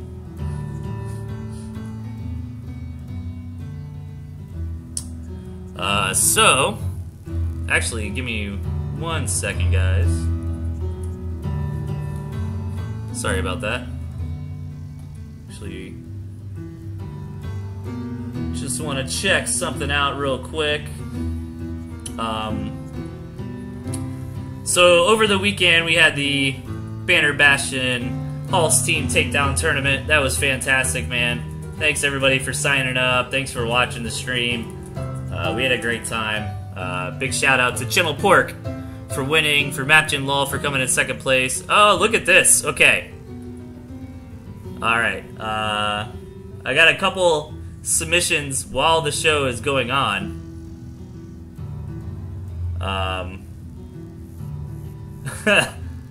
That's funny. Oh, so Sly Fox just submitted that game I just cast, the gentleman, and then just messaged me like, never mind, you literally just casted it. So I see a couple new submissions. I'll throw one of those in here for sure. Yeah, I think from Pez. I'll get a game in from Pez. I think we go to 15, right, guys? We can do 15, I think. As long as you guys stick around with me, I'll hammer out the rest of these. So, without further ado, let's get into SN Color versus the Gentleman. All right, spawning in the 8 o'clock position, we've got SN Color. I think I'll just call him SN. And in the right, in the 4 o'clock, we've got the Gentleman. So yeah, I like SN Color's build here. I think that's a really bread and butter standard build. Like, maybe it would be a bit more standard if you replaced the pigeons with the falcon. But overall, he's got a nice, you know, variety of tier 1, you know. It's really difficult to just run squirrels, guys. You either gotta go squirrel lizard or go squirrel toad.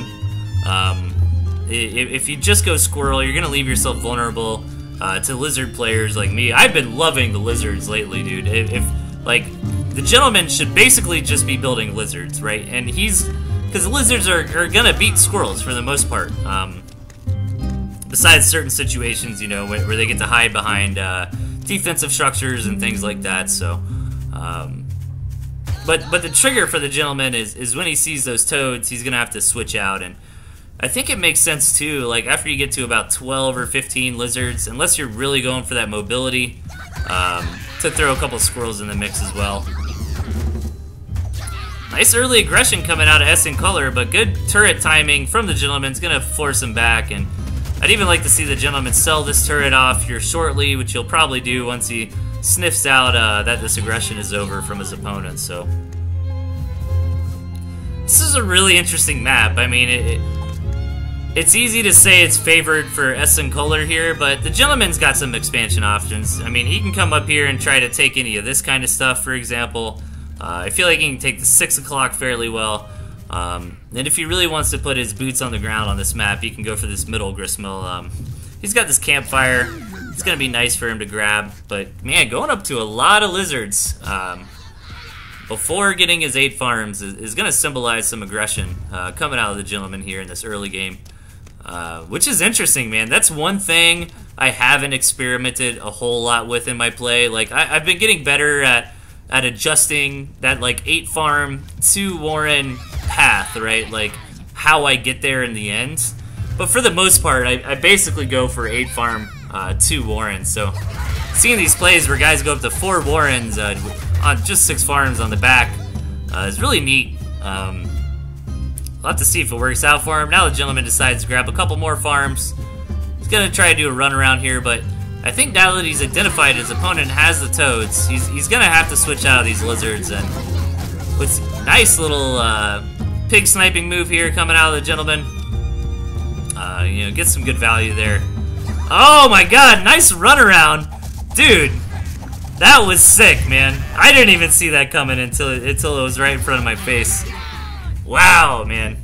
Just really showing you the advantage of using those lizards. And that's why I like them too. And Andy used to defend the lizards in this way. They're just like such a mobile unit, you know. And yeah, they're gonna get hard countered by those toads, but you know, the gentleman, I don't think, knew that that was a toad warren.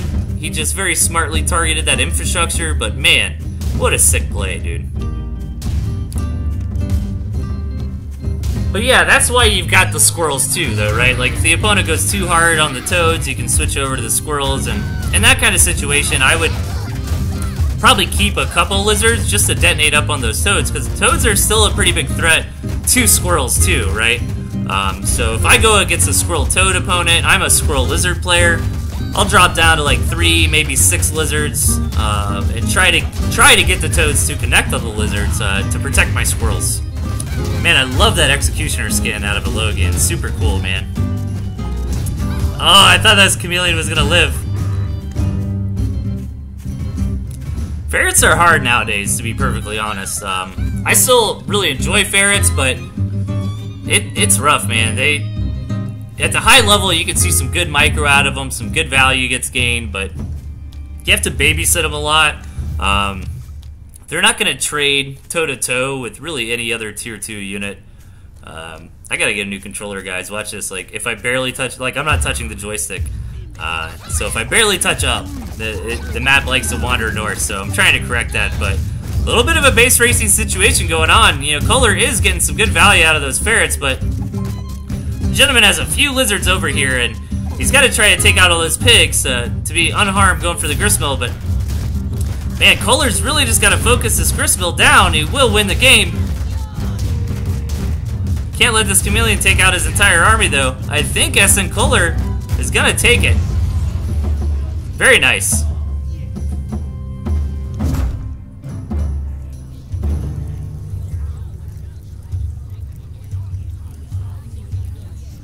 Right on, man. I love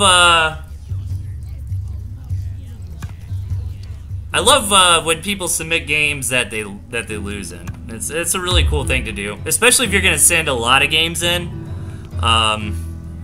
You know, because some nights I get really good, you know, turnout for replays. Sometimes I don't, so it really helps when you guys do send in like 5 or 6 games at a time. That way, if I don't have a lot on the board for that night, we can at least make a show, right? But it's really cool when you do submit a bunch of games to throw a couple losses in there as well, so we don't know, like, okay, it's another gentleman game, he's gonna win every single one, you know. But I do have, I think, a new viewer here that submitted a replay.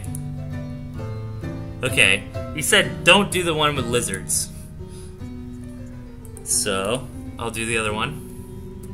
Give me 1 second while I load this replay up. Thanks for hanging out with me, guys. I really appreciate it. I'm having a lot of fun casting these games. I've been having really tooth and tail is all I've had time to be playing lately, and I love it, man. I don't get a lot of time for video games anymore, so it's really satisfying.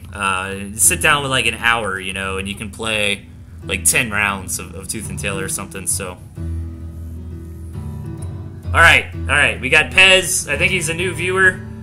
Make him feel welcome, chat. He's brave enough to send us a replay. On demand.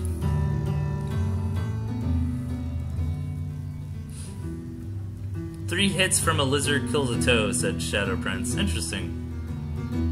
Now, I have realized, I've been testing this out a lot. If you are going to go for a 5-farm Warren, make sure, and somebody correct me if I'm wrong, but I'm pretty sure you need all 3 of those units to be able to get in there and take out a farm from your enemy. I know it's really tempting to try to go in with just like 2 of them, try to get that timing window, but make sure you wait for all 3 of your lizards, and then you should be able to get in there, snipe a farm, and get out. So, alright, let's hop into it, guys. Ah, Miss Liquor. Okay, I've seen him before. So spawning in the 9 o'clock is Liquor. And in the 2 o'clock is our new submitter, Pez. And I like Pez's deck. It's cool to see him using the Fox. He's got those like 3 tier 2 choices. You do want to be careful, Pez, with just running lizards, because if your opponent builds a lot of toads, it's going to be really difficult. Typically you have to go either squirrel lizard or squirrel toad, something like that, to be safe.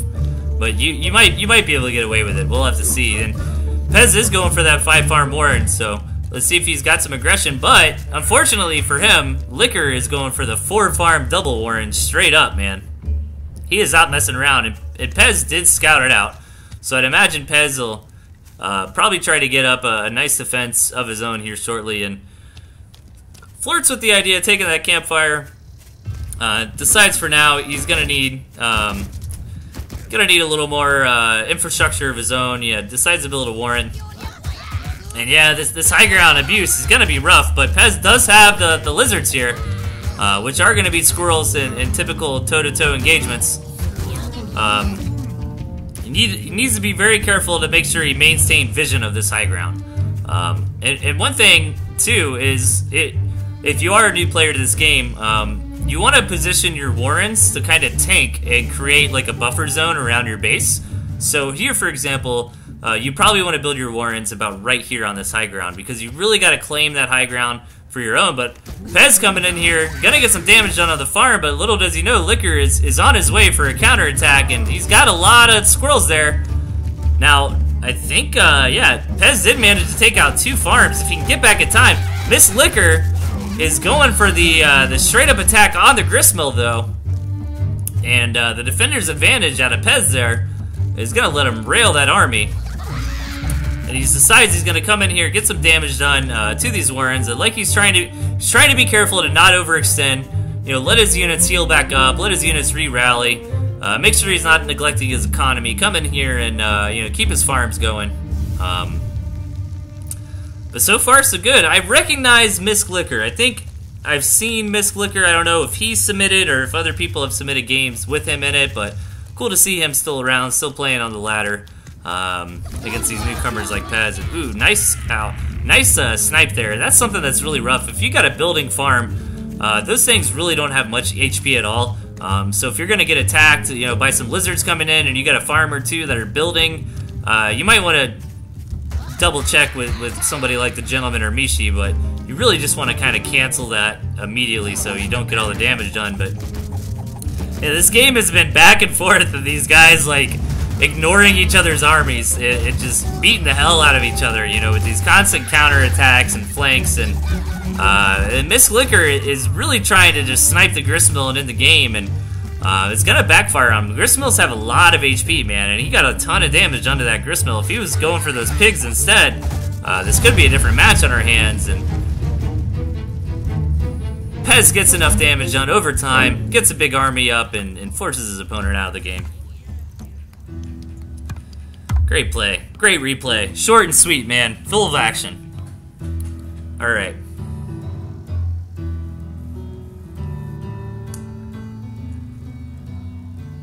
Yeah, my critiques on that one, Pez, is if you got a high ground outside of your base, make sure to build your warrens there.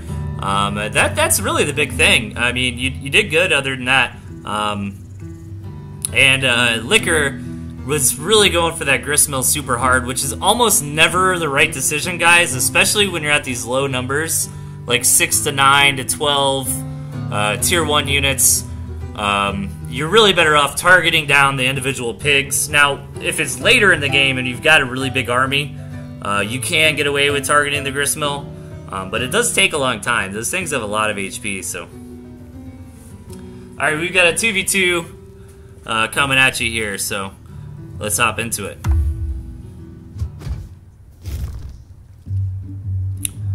Alright, spawning on the right, we've got Wisfil and Lieutenant Zaksha.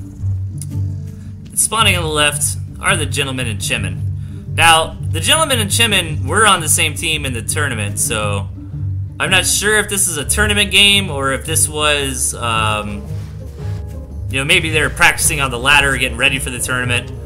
Feel free to chime in if you guys are watching. Let us know. I don't recognize Wistful and Lieutenant from the tournament. Maybe they're just on a team that wasn't on the main stage. If they were, I apologize, guys. We had a lot of good turnout in that tournament. We had 8 different teams, a couple subs on those teams as well, so lots of stuff going on. So far, so good this game, and I actually don't mind this map too much. Sorry, I was just thinking about the map for a second. So our green and blue team over here, you know, here's a natural for green. Here's basically a natural for blue. It's going to be a little harder to get, but on the flip side, blue could take the 12 o'clock as a natural alternatively. And over here for Chimin and the Gentlemen, we're, you know, they've got some pretty obvious natural bases to them there. So really this game is going to come down to the battle over these 3 gristmills. So I don't think this map is really favored towards one team over the other. I mean, yeah, if you really wanted to nitpick, what it's going to come down to is where the battle line is drawn. We see several defensive structures here sprinkled over both teams, so who knows where the line's going to be drawn. And, you know, yeah, if the line gets drawn like this, right, then obviously it's favored for the Gentlemen and Chimin, but I don't really see that happening. You know, and Lieutenant and Wistful, you know, really need to be aggressive and make sure that doesn't happen. And Wistful going for the Falcons already, and that's a really ballsy place to put a tier 2 Warren. You don't want to... Okay, so you know I was just talking about tanking. So if you are a new player, I'm trying to, you know, throw in a couple things for new players as well as some insight for our experienced ones as well. But if you are a new player to this game, you want to use tier 1 Warrens to tank, to buffer for your base, to kind of think of them almost like walls. But tier 2 Warrens, you do not. You want to try to hide your tech. Tier 2, tier 3 type stuff. Like, notice how the Lieutenant over here put his wolf in the corner. Ideally, you don't want your opponent to scout it out at all. And losing it is a big deal. It's a really big investment compared to a tier 1 Warren. And so they're going to have to be careful, but at the same time, that could be nice bait for Wistful, right? Like, force his opponents to really try to get in there and knock that thing out and maybe make them get tunnel vision because, I mean, hell, you know, I try to say Gentlemen. The Gentlemen and Chimin did just try to get in there and knock that tier 2 Warren out, and it did not work for him, so... the real story of this game is this wolf coming out for the Lieutenant over here, right? He went for the fast tier 3. You know, I like this play out of the Gentlemen, you know, kind of like the Macro House Zerg power style, right? This is kind of like a power play. Lots of tier 1, lots of lizards, tons of mobility. You never know what the Gentleman's going to do, man. He could come in here like this and swoop down on Wistful from the backside. And he's getting an economy to boot. So, really just standard stuff. And Chimin's going a similar route. He's got this, and I feel like the split that Chimin's got is better. Like, you chime in the chat if I'm wrong, guys, but I feel like 12 lizards and 6 squirrels is better than 18 lizards total, right? That's how I've felt anyways in engagements I've been taking online lately, because, you know, the lizards are up front, doing a lot of tanking, and the squirrels are able to be safe in the back and get some damage done. But the real story of this game is that Chimin and the Gentlemen have been aggressively expanding, and you can't say the same for Wistful and Lieutenant over here. Now, the wolf is, oh my god, Lieutenant, he's got to be the same guy from that game we played earlier. This guy is a madman, dude. 2 wolves, a fox, and just a handful of squirrels. He's crazy. I highly doubt this is a tournament game. I think these guys are just having fun. I think Lieutenant and Wistful were unfortunate victims for guys like Premium Bow, Gentlemen, Chimin, you know, preparing for the tournament, Sly Fox, you know. These guys just happen to be online to play some 2v2s at the right time, and I need to get down on some more 2v2s, man. And I think that'd be a lot of fun. I don't play them a whole lot. Every now and then, my buddy will come over, and we'll grab some controllers and get on the couch and play 2v2 couch co-op, but you know, this economy for Wistful, for Chimmin and the Gilliman is just kind of getting out of control. Lieutenant was kind of messing around, having fun, going up to 3 tier 3 units. I mean, 1 tier 3 is a big investment and a big risk, right? Like when he took that wolf early, you know, that was a thing. Like, oh my god, he took a wolf this early. But going for 3 is just absolutely nuts. Oh, they were from Vermintide. I'm sorry. I thought so. Yeah, they look kind of familiar.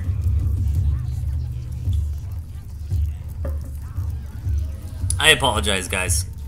Yeah, I didn't actually get to see any of the games from the Vermintide, so I apologize. But that was still a great play. I think the Lieutenant just a little too crazy with those tier 3 units. Alright, I got a couple more to end it out. Does anybody want to do a show match? Shout out for show matches?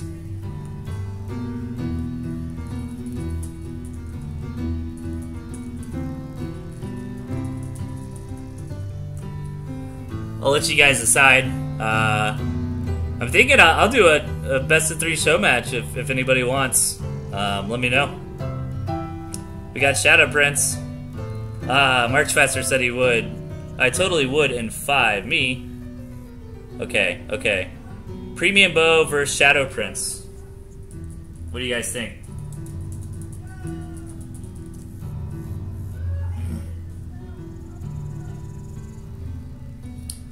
I'm thinking Premium Bow versus Shadow Prince. I think that'd be fun. Best of 3. Oh, is Shadow Prince Slyfox? Right on. Okay, okay. Yeah, I'll host it.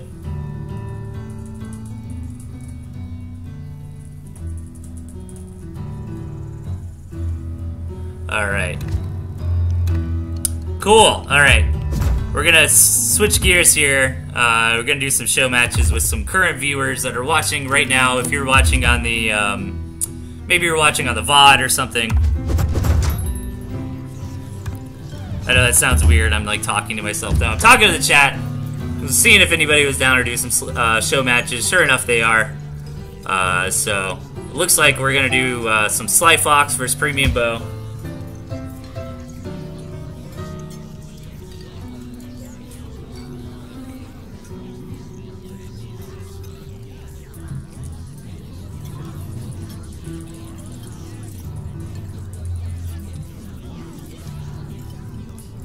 Let me see here. Sorry guys, I'm chatting a little bit. Maybe we'll do a best of 3. Okay, so we're gonna do a best of 3 Sly Fox versus Premium Bow, and then a best of 3 of Mishi versus Gentleman. And then we'll probably call the stream after that. So have some honor, nerds. There isn't really a delay. Yeah, silence the stream and check out the VOD later. But these guys are at deck selection here.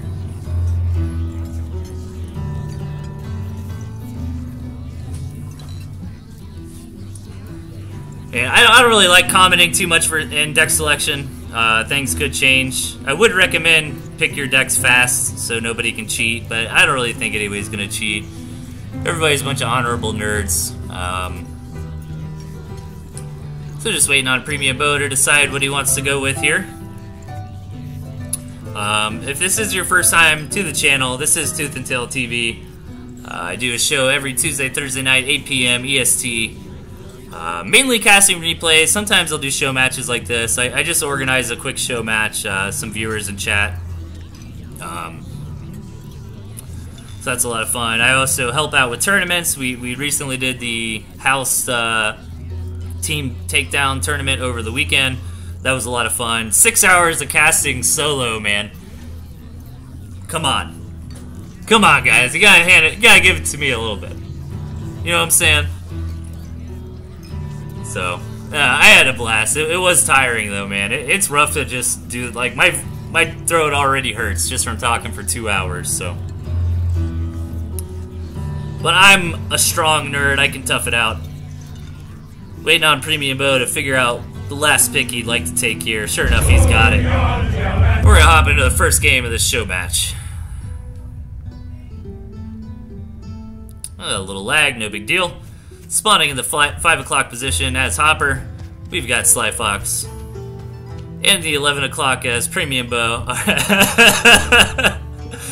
And the 11 o'clock as Quartermaster. We've got Premium Bow. I guess he is as Premium Bow too, but he's not messing around, man.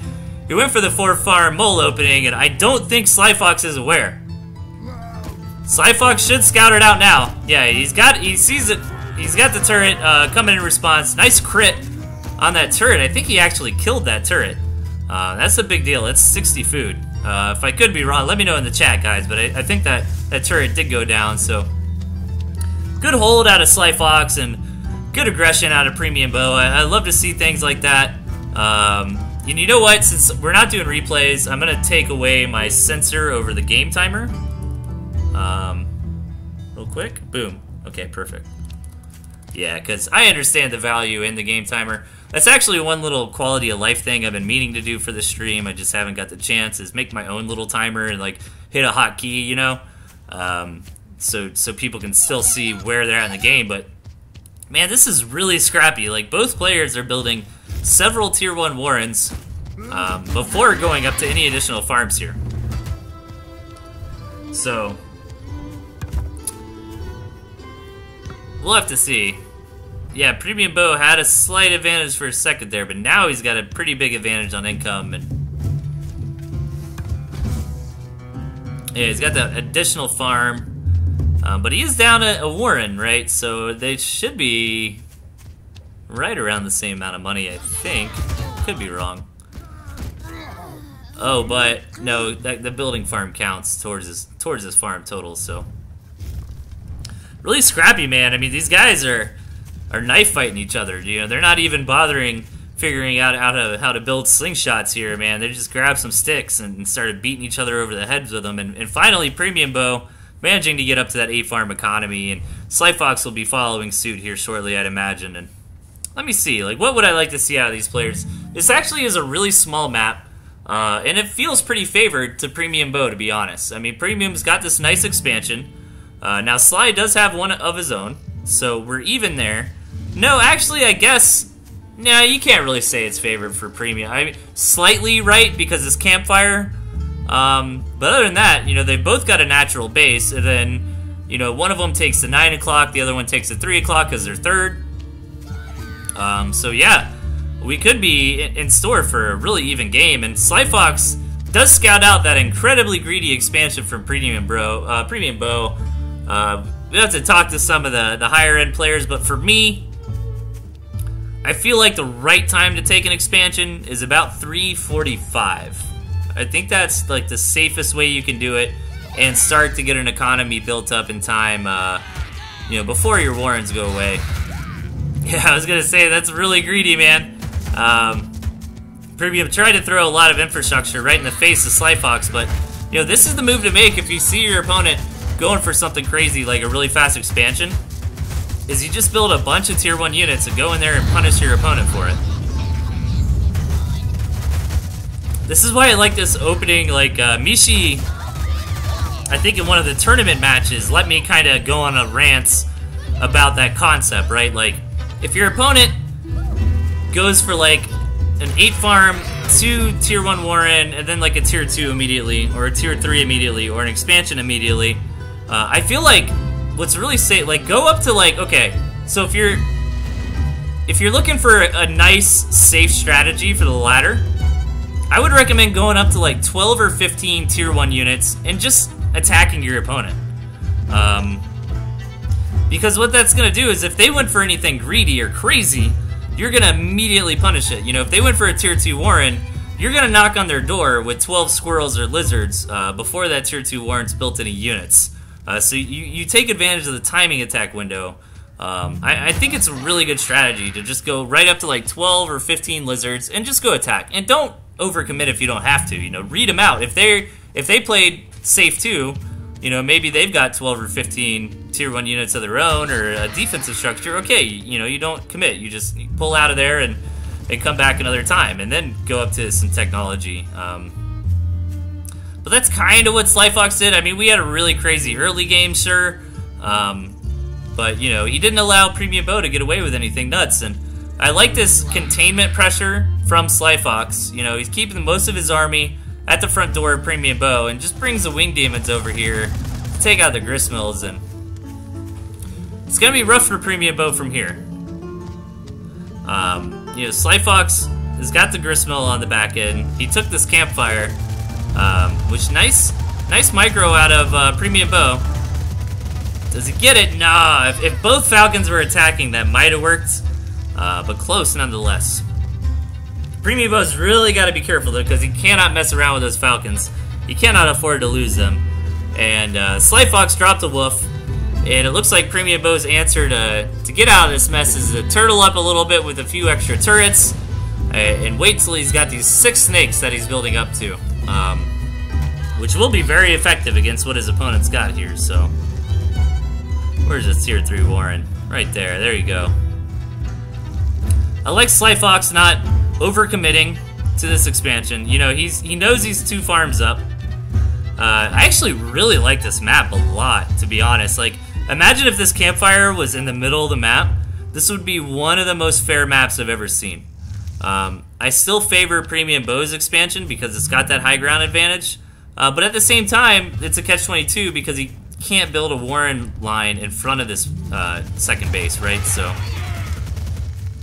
yeah, man, if this campfire was like right in the middle of the map, this would basically be a dead even map here. So, but Premium Bow recovered very intelligently. He didn't freak out. You know, he took some serious losses. He lost 2 Gristmills, a handful of other things, and, you know, built some turrets, sold some turrets when he felt like he was less threatened. That's another really important thing to do with defensive structures, guys, is maybe you'll want to build it to deter an attack, and then, you know, the enemy's deterred and they don't really come back in and scout. You just sold all that off, right? So that can help you out even more. And Premium Bow pulling the trigger here, which I can't say I agree with, but it's really hard for him to know. You know, obviously we've got this omnipotent vision and he does not. And that wolf coming in to support the army even further should be enough for Slyfox to take this game.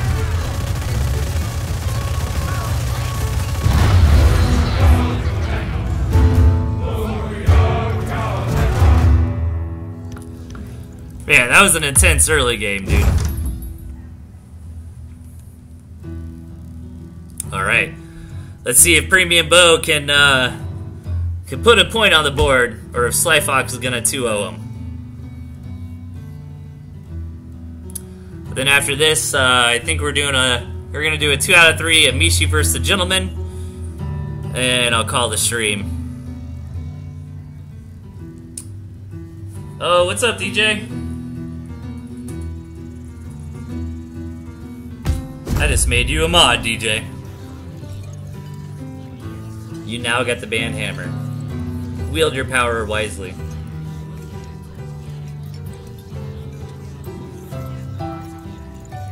Yeah, I haven't been keeping up giving out enough mods. I got a lot of regulars. A lot of you guys been here since the beginning. Definitely deserve to be mods for sure. So if you want to be a mod and you're not a mod, let me know. I'll probably make you one. So in the 9 o'clock position, we've got Slyfox. And in the 3 o'clock, 4 o'clock, we've got Premium Bow. Let's take a look at this so far. Premium Bow going for the balloons this time. Nice addition to his composition. The balloons seem to be really strong. And I feel like they're almost strong psychologically more than anything else. They get that first hit off, right? So it makes it really hard to dance around balloons. But if you come in on a balloon, you can take it down pretty quickly. But I guess you could say the same for turrets, but turrets are cheaper, so I don't know. Now, what I am worried about here is that Premium Bow, his tier 2 choices cannot hit air. He's only got the squirrel that can hit air in his deck. You know, besides his buildings, of course, and that is concerning because Slyfox does have those falcons. And this is one of the big reasons I've been loving Falcons so much on the ladder, is Falcons will just dominate 3 of the 5 tier 2 choices because they can't shoot up, right? And speaking of this game, you know, these guys are not messing around. There's no gentleman's agreements going on here. They're not going to let each other just get up to 8 farms scot-free. We're seeing a lot of early aggression. We're seeing a lot of warrens placed before going to 8 farms. And it seems like both these players want to get something done in this early game. And, you know, if there's a map for Premium Bow to take, it's definitely this one. Now, you know, Slyfox has got to get out of this little pocket he's in. He's got to take this base, and Premium Bow knows this. And Premium Bow realizes, okay, all I have to do is stop Slyfox right here. Just build a ton of defense, you know, get up a bunch of balloons, get up a bunch of turrets right here on this line, and he wins the game. That's his big play. Now, Slyfox can sneak around here, be a Slyfox, and get out of his base that way through the swamp. So he's not totally contained. But interesting choice out of Slyfox, going for that fast wolf, assuming his opponent is not going to invest too hard in a super early attack, since he's building those defensive structures, since he got that gristmill. But Premium Bow really needs to take those last 2 farms. I mean, I love everything about his play, but at this point, I think he's kind of got really excited about this strategy, and he might have forgotten to take those last couple farms. Looks like he thought about building a few there, but you know, if he's not careful, he's just going to let Slyfox have a better economy than him. But so far, he's done a great job of containing his opponent, which is going to be very critical here. But yeah, man, I'd just like to see him throw down a couple more farms. Even at this new base, it would be okay. Ooh, gets a couple ferrets, which is going to be very frustrating for Slyfox to deal with. He's going to be able to just kind of poke from the safety of his line here. And this is definitely the way to play it, man. This is one of those things I really like about Tooth and Tail, is that the map, you know, will really dictate the strategy you go for. You know, maybe Premium Bow had something else in mind, and then he realized, oh shit, you know, I just take this one gristmill, and I can set up a nice defense line. And this is probably what he wanted, you know. Premium Bow got blessed by the RNG gods here. He took a couple defensive structures. It looks like he wants to go for this big game boa constrictor starvation, right? I wouldn't really want to say he wants to go to the late game because he doesn't have that tier 3 powerhouse unit with him. But here we go. Slyfox has his wolf. He's going to see if it's going to add enough damage to his composition to come in here and pierce through this defensive line, but it's not going to. And that's really going to be bad for Slyfox. You know, it's really hard to judge, but when you're in Slyfox's position like this, you gotta do that. Like, he had to bust out right there. Because now he's gonna have to rebuild this army. And in theory, Premium Bow has access to a better economy. He doesn't have a better economy right now, but he's got access to it, right? So, Slyfox can't afford to just be taking trades like that where he's not getting anything done for his map positioning. He's gotta take that trade, and he's gotta break out of this containment. That's the only way he's gonna get even here. And he knows this, and he really can't lose that wolf. He does take a shot from the balloon onto it, but stays up for now. Slyfox does have the pigeons in his deck, but he doesn't have the pigeons on the board right now, so he can't quickly heal that wolf up. Oh no! Yeah, that's probably going to be Slyfox tapping out.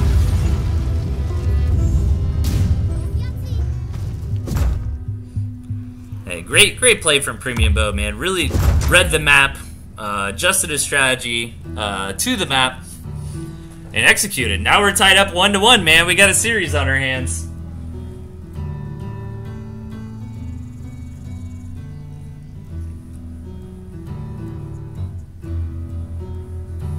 All right. Just waiting on these nerds to ready up, and we'll hop into Game 3 of this quick little show match. Appreciate Slyfox and Premium Bow stepping up and wanting to play a quick game with us. A lot of fun.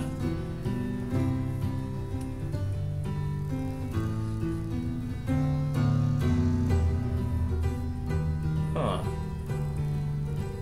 I thought I made Mishi a mod. Shouldn't you be a mod, Mishi?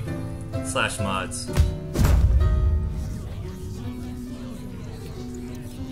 Yeah. Alright. Spawning in the 6 o'clock position, we've got Sly Fox. And in the 9 o'clock, we've got Premium Bow. Premium Bow mixing it up again, and this is what I like to see. You gotta change it up, man, especially in a series. This is one of the things I'd like to get down a little better, you know. Throw in, like, me personally, if you play against me on the ladder, I'm probably going to be running Falcons and Fox. I'm probably going to be trying to get campfires. I mean, that's just what I do. But I love this out of Premium Bow, you know, changing up his build. You know, taking the moles, not taking the moles, taking the moles again, taking a Fox, throwing the Chameleon in there, which is very powerful, and you know, the moles don't really operate like they used to. You see these guys still have success with some early game moles, sure, but the real purpose of the moles nowadays is to reinforce that mid-game push or defense more so than anything else. So we'll have to see if Premium Bow utilizes the moles that way. You know, he didn't decide to get aggressive with them, and yeah. Okay, this map looks a little favored towards Sly Fox, so what you guys think? You know, Premium Bow does at least have an expansion, and it's kind of hard to say because, you know, 9 out of 10 Tooth and Tail games are going to come down to 2-base play. And that's fine. It's just, RTS games are a lot like something like tennis, you know? Where, you know, if I'm better than you, I'm going to beat you, and I'm going to beat you most of the time. And pretty handily. There's not a whole lot of luck involved in RTS games. And most of the luck that is involved in RTS games, like build orders and stuff, and deck comps, can be countered by good scouting. But I guess where I'm going with that is, you know, for a game to really get long, the players have to be very, very even. So most games you see come to about 2-base play. StarCraft is really similar in that regard too. I've played a ton of StarCraft. I've been playing for years. Stick around that like Diamond Master level. And it's about the same thing there, right? I mean, most games come down to 2-base, with maybe 3-base is a little more standard. Well, at least for Zerg, you know, you're gonna get 3 bases, but look at this build out of Premium Bow. I've just been kind of rambling on, and he's doing some really interesting stuff over here. He's shot up straight to 4 Chameleons, but Sly Fox is showing us an interesting match himself and shooting straight up to 6 Falcons.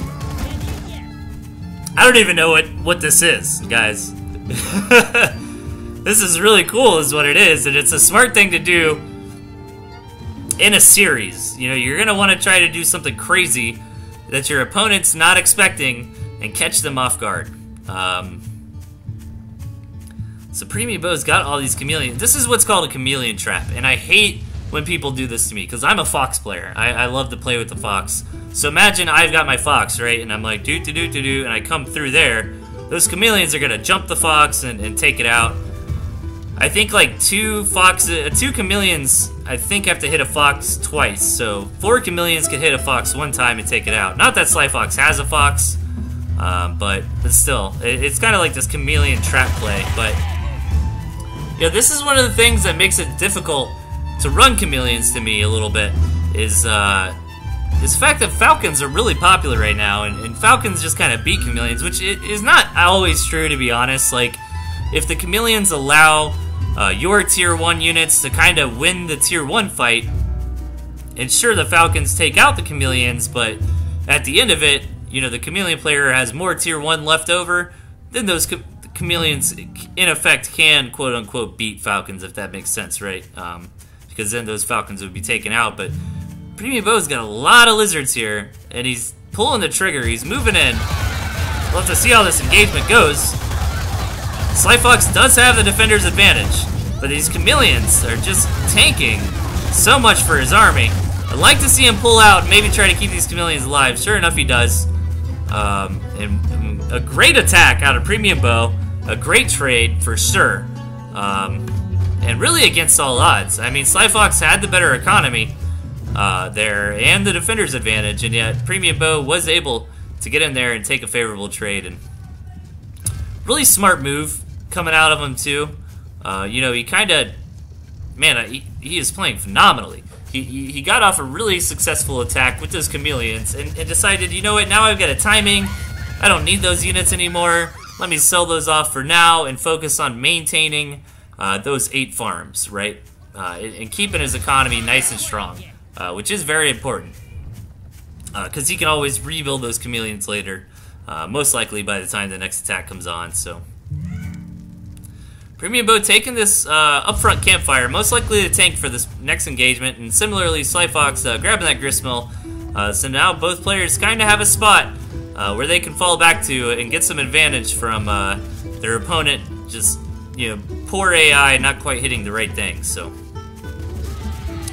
Turret's coming up here for Slyfox. I'd imagine Premium Bow would want to get a few up on his own, but he's coming in here with only 12 lizards, and that is just not the engagement he was looking for there. I mean, Slyfox kind of had him beat on every regard, and that is how you turn a good thing into a bad thing, man.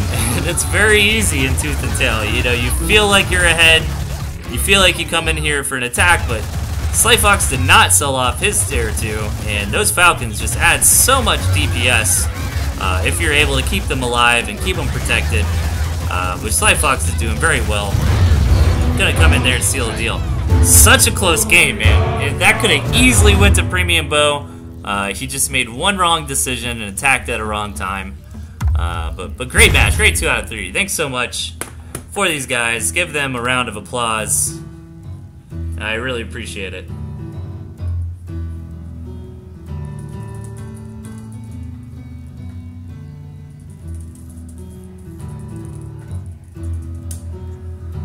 So I'm gonna get Mishi and Gentleman in here. I'm gonna take a brief break, not very long. I'm just gonna grab some more water, a minute or two. I'll be back in just a second.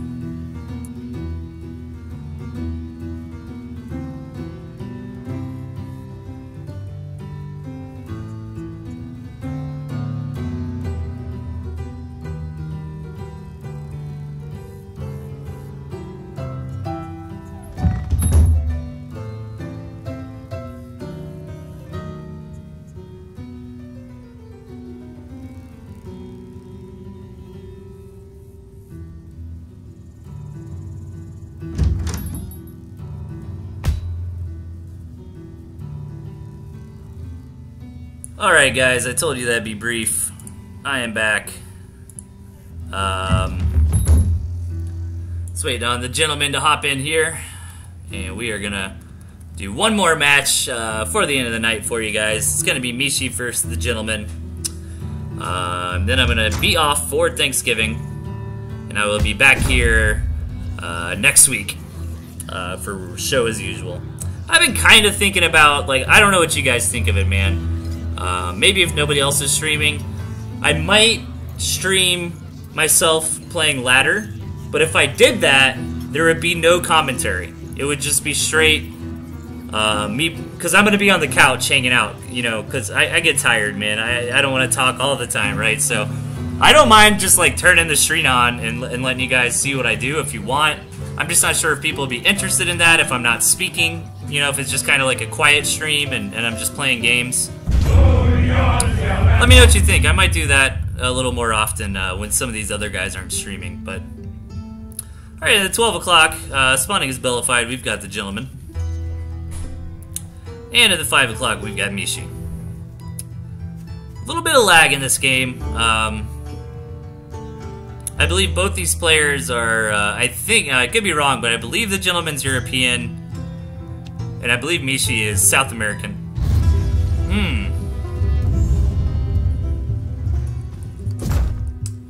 Maybe Mishi knows why the game was lagging. Gonna try to fix it, perhaps.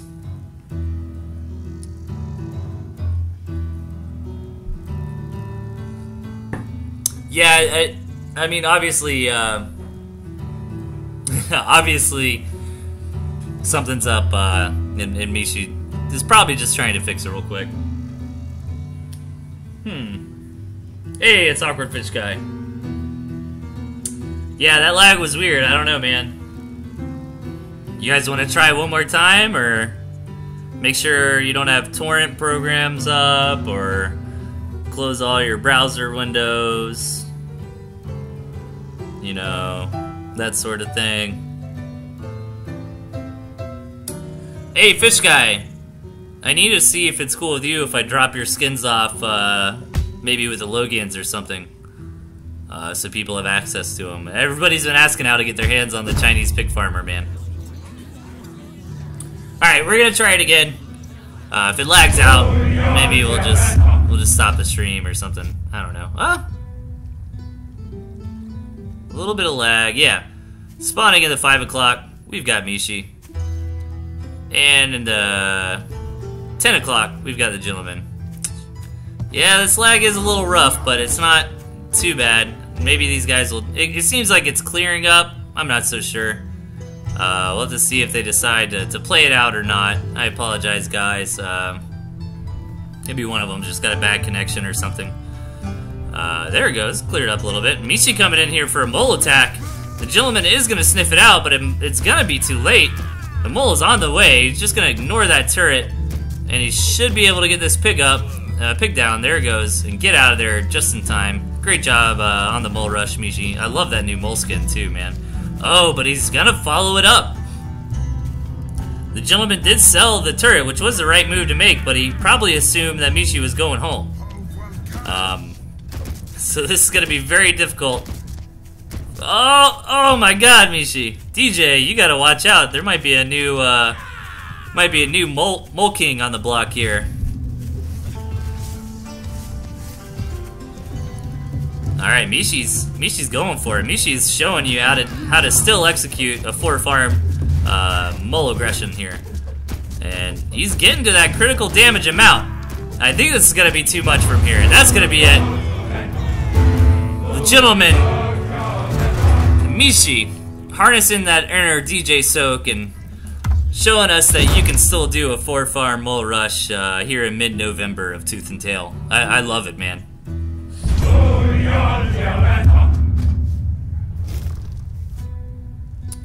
Alright, spawning in the 9 o'clock, we've got Mishi.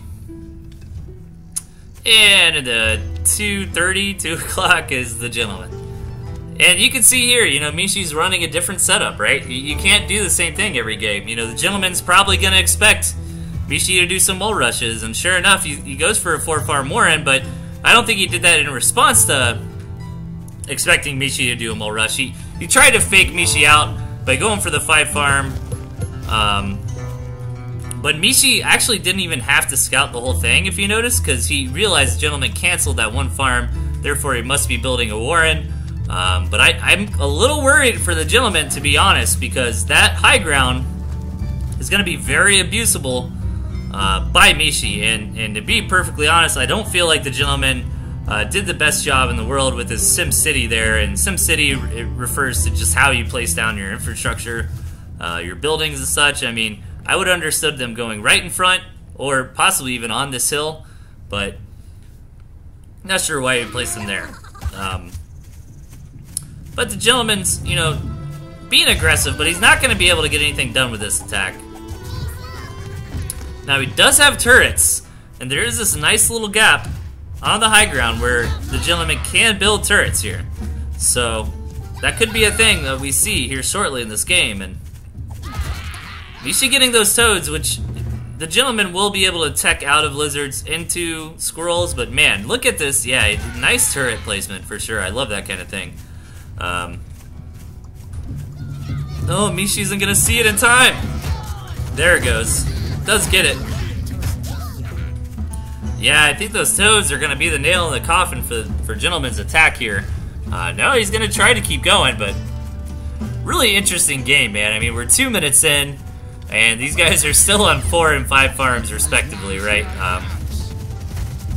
But this is where it gets rough to keep the aggression going with all these toads coming out here for Mishi.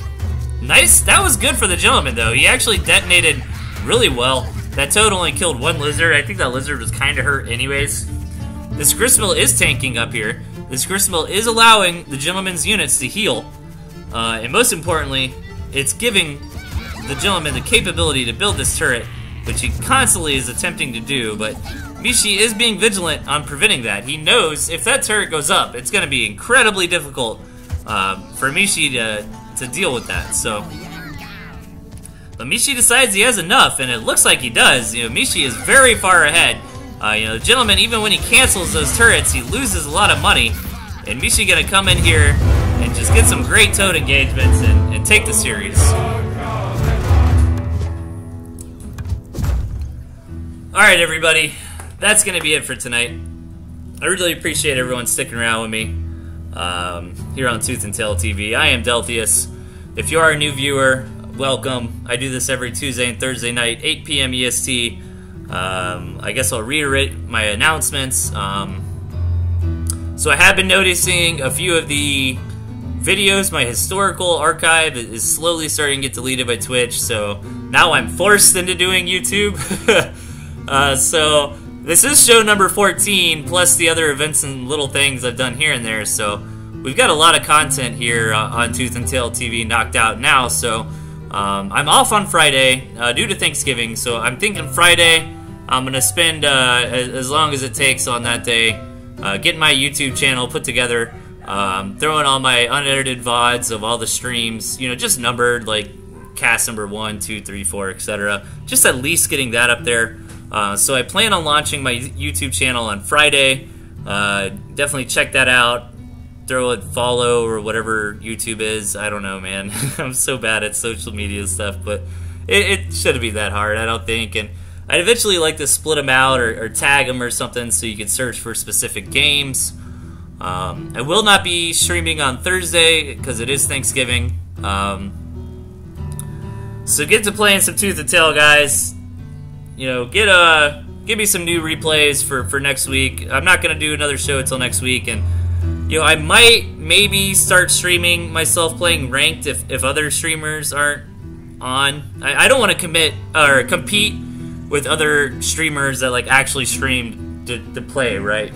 But if I notice like nobody's streaming Tooth and Tail and I'm laddering, I might just do some non-commented streams. I know that's a little boring, but when I play Tooth and Tail, I like to relax. I like to be on the couch, you know, a little different environment than this. But I could just throw myself up laddering. I mean, I do some pretty crazy stuff, and every now and then take a win off some of the big guys. So maybe that'll be entertaining to watch, but either way, thanks so much, everybody, for sticking around with me. And let me see what's going on here. Okay, cool. More than welcome to add skids to the roster. I appreciate it. I'm gonna do something a little different. I'm gonna host my wife, Thunder Squid Thursday. She tries really hard. She's a great streamer, guys. Does all kinds of stuff. So let's go say hi to her and bump up her viewership for a little while. What do you think? What do you say? Alright, you're all a bunch of beautiful nerds. I'll see you guys next week. You'll probably see me on the ladder. Hit me up on Discord. Send me some replays to my Gmail. And have a wonderful Thanksgiving, everybody. We'll see you soon.